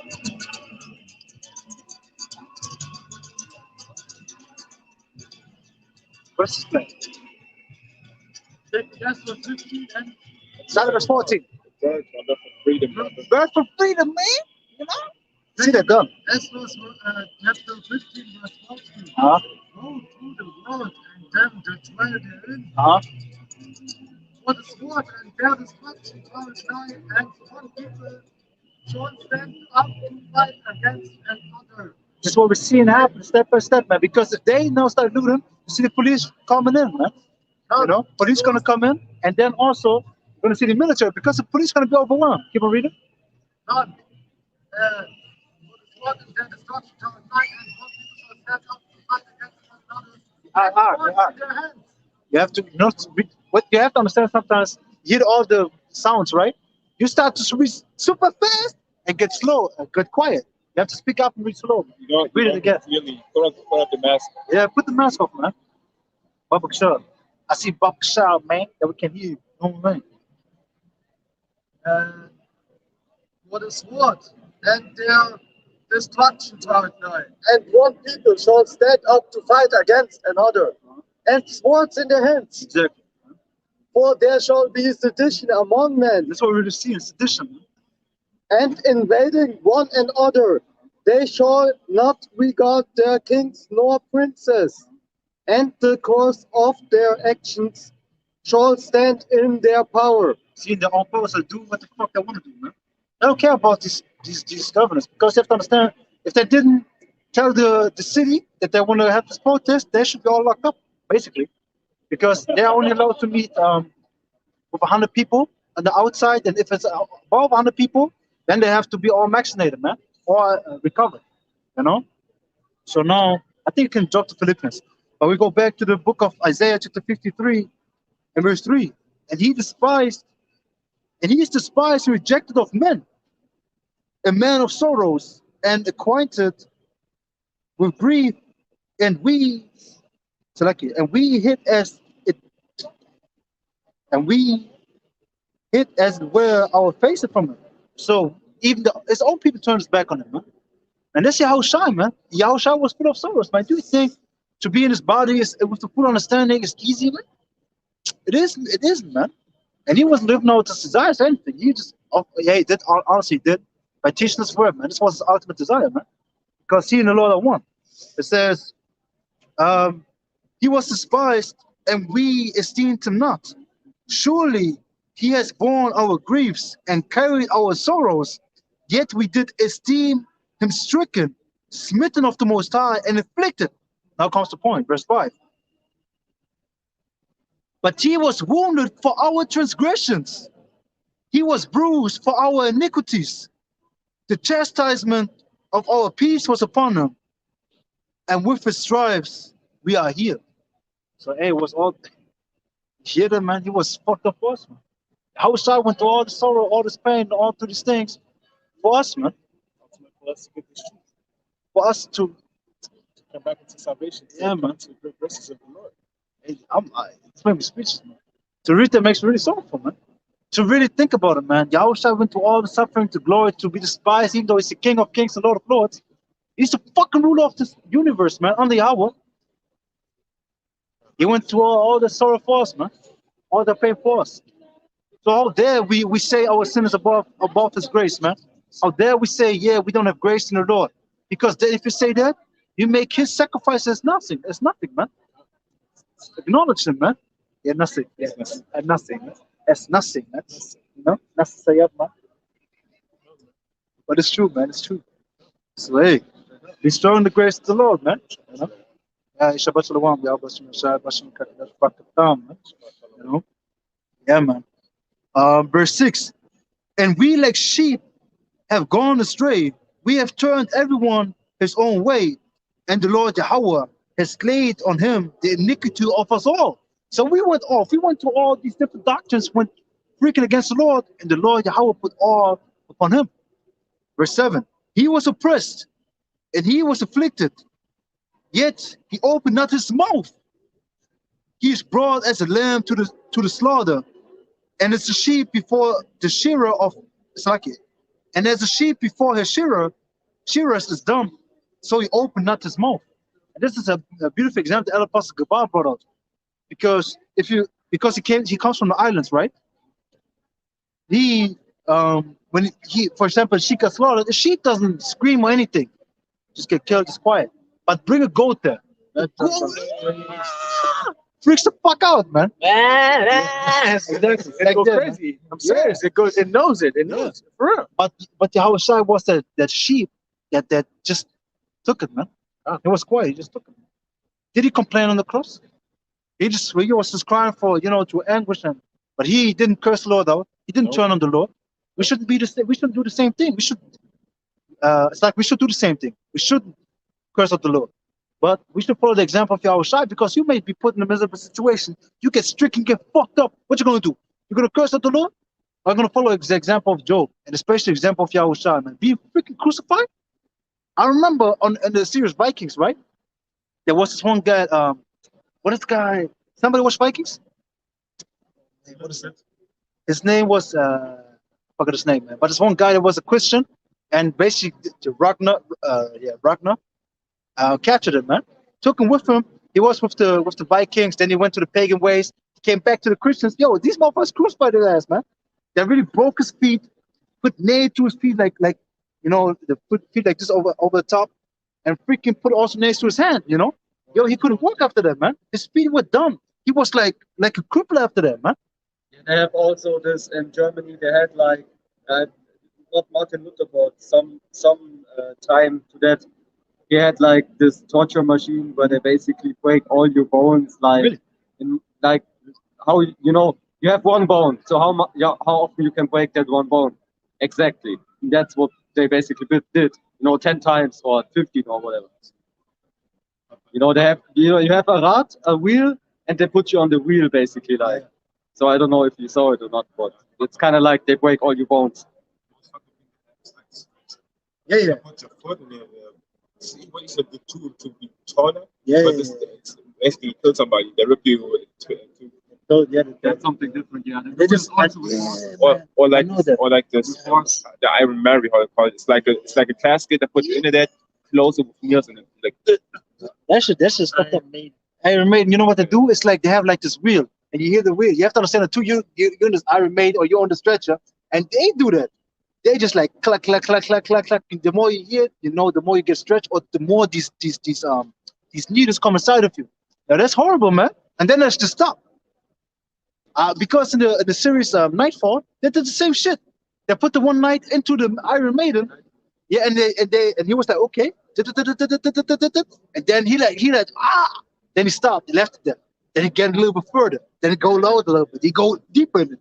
They're playing with you, man. They torture your ass, man. there's other things like caskets, but they put up swords in it. And you don't know when it's coming. Yeah.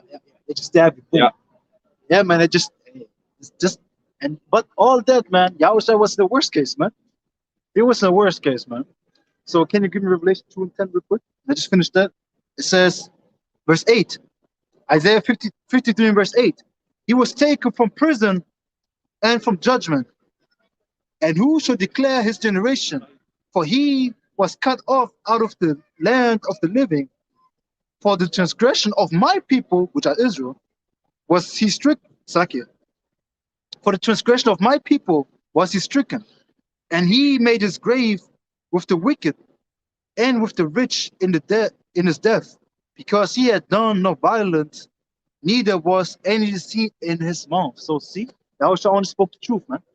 But he still, gotten the same what is it called?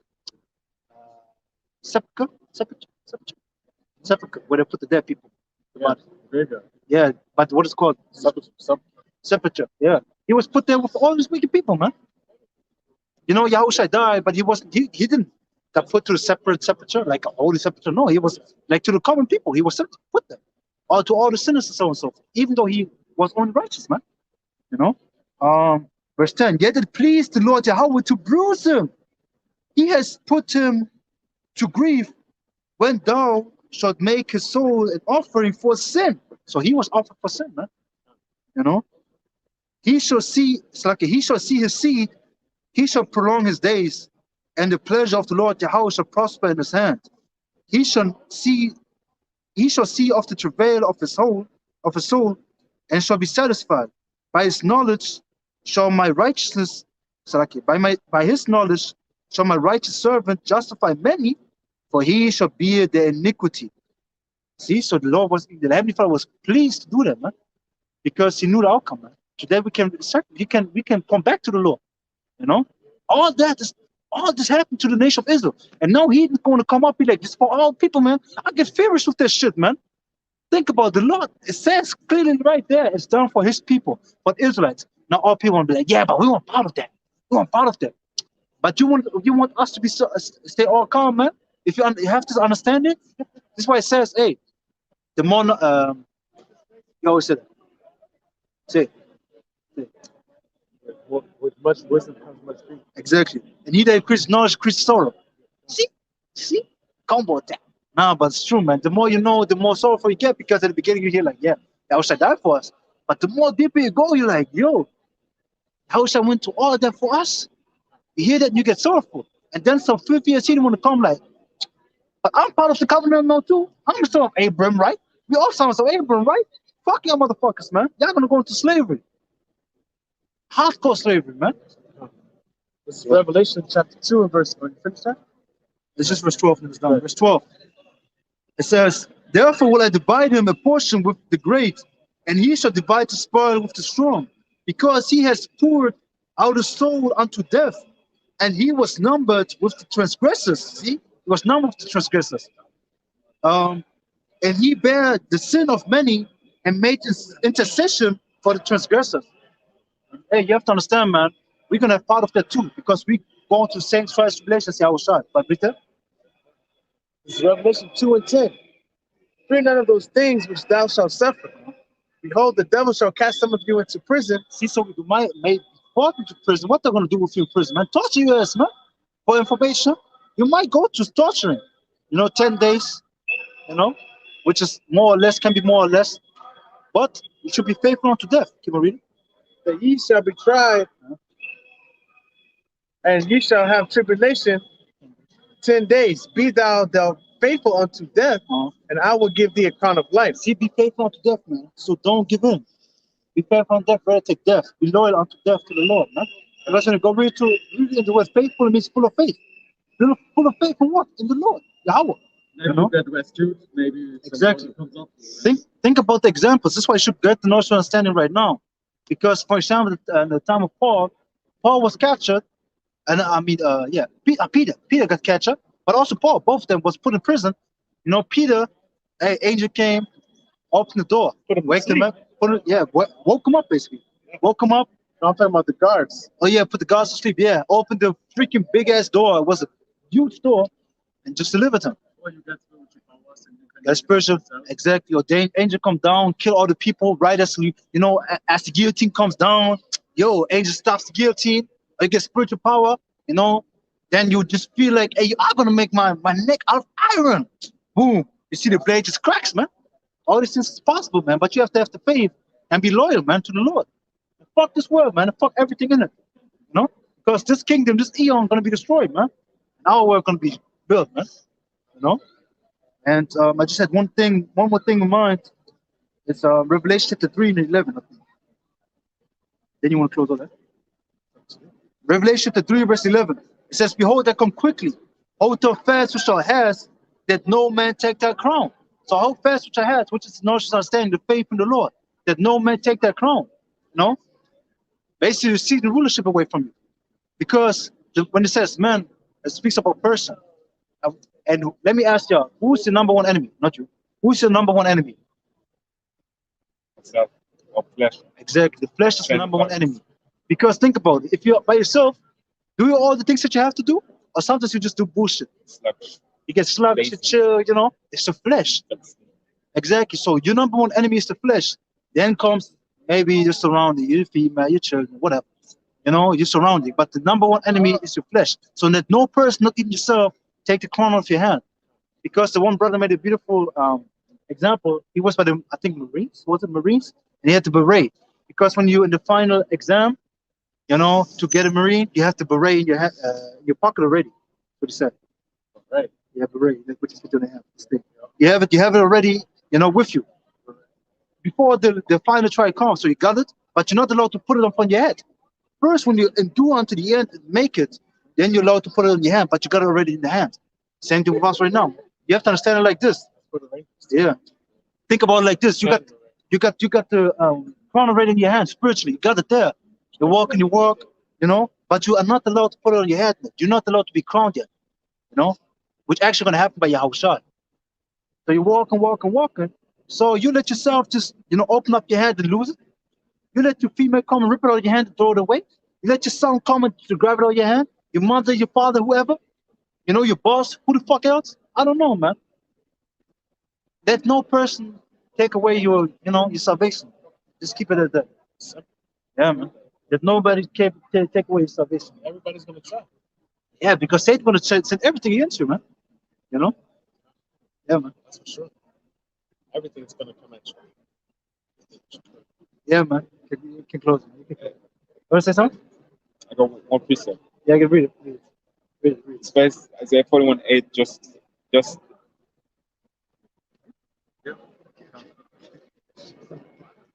um, Isaiah 41:8. But thou, Israel, art my servant, Jacob, whom I've chosen, the seed of Abraham, my friend.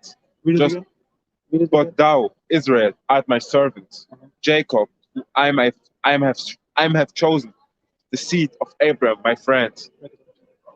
Just shows. Now, first when I read this, like how crazy it is.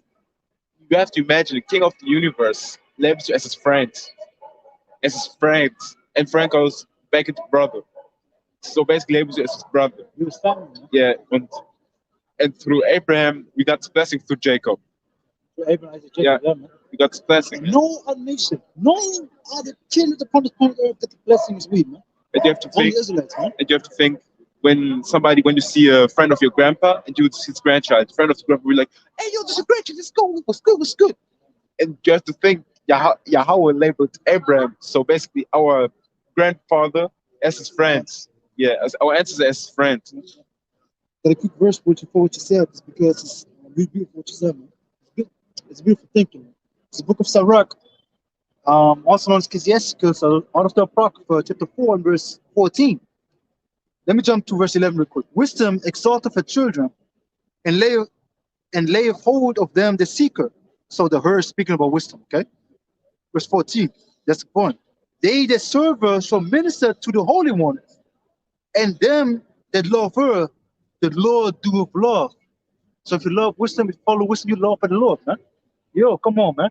And it even speaks about in Hebrews, chapter 12. Hebrews chapter 12 speaks about if you get chastised, you know, it's because the Heavenly Father deals you with his, as with his sons, man. You know, we are sons, man. So this Hebrews 12 and verse so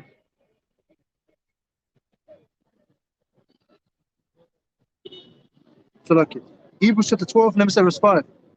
And ye have forgotten the exhortation which speaketh unto you as unto children, my son, despise not thou not the chastening of the Lord, nor faint when thou rebuked of him. So don't make haste, don't run away, you know, when the Heavenly Father rebukes you, man. When the Heavenly Father corrects you. It says, verse 6, for whom the Lord loveth, he chasteneth, and scourgeth every son whom he receiveth. See? That's really the thing, man. So that's really the thing of the Heavenly Father. So if you're a son of the Heavenly Father, You know, Gonna you, test you. you're gonna test. You're gonna let you go through shit, man. It's gonna correct you. And this is really the thing, man. Yeah, you see the Jeezy crazy demon up on him, man. Yeah, man. I know, man. Exactly. But Yahweh Shai though, not Jesus. Then believe in Jesus and that. It's probably Turtle Jack. Uh-huh. Turtle Jack focus. No, I'm just saying. I know. The thing is, every father gonna let you go to tribulation, gonna fuck you up like you, your son also. You know? Because when you have your son, man, my son go off, I'm gonna whoop his ass, man. Then he learns. Same thing with the Heavenly Father does. You go off, you're gonna chastise, you're gonna go, let you go. Exactly, man. And this is the thing, man. You really, you know why you do that? You know, with the with the severity thereof, that he never do this shit again. So how the Heavenly Father fuck you up like that you never do this shit again, that it never comes to your mind. And if it comes to your mind, like, oh shit, well, I don't want to deal with that. You know what I'm saying? You know what I'm saying? You just step 10 steps back, man. You're like, I'm gonna walk in a keep complete different direction, man. But yeah, man. You know what I'm saying? Yeah, man. Yeah, man. Got something?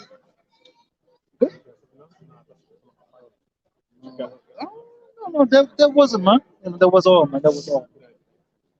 So with that, we want to give all praise, honor, and glory unto Yahweh, Ba'ashem, Yahushai, Ba'ashem, Rakakadash. Double honors to the elders and apostles, great mystery, taught us his truth. Peace and blessings to the hope of the elect, the 144,000 representatives of the whole heart, sincerely across the four winds. The hour on the side of the edifying camp. Until next time, Shalom. Wa barakatuh. Wa barakatuh. Wa bababo. Wa barakatuh. Shalom. Shalom. Shalom. Shabbat shalom. Man. Shabbat shalom. And ate water to all the brothers and sisters on the commonwealth. Khan. Shalom, Michael.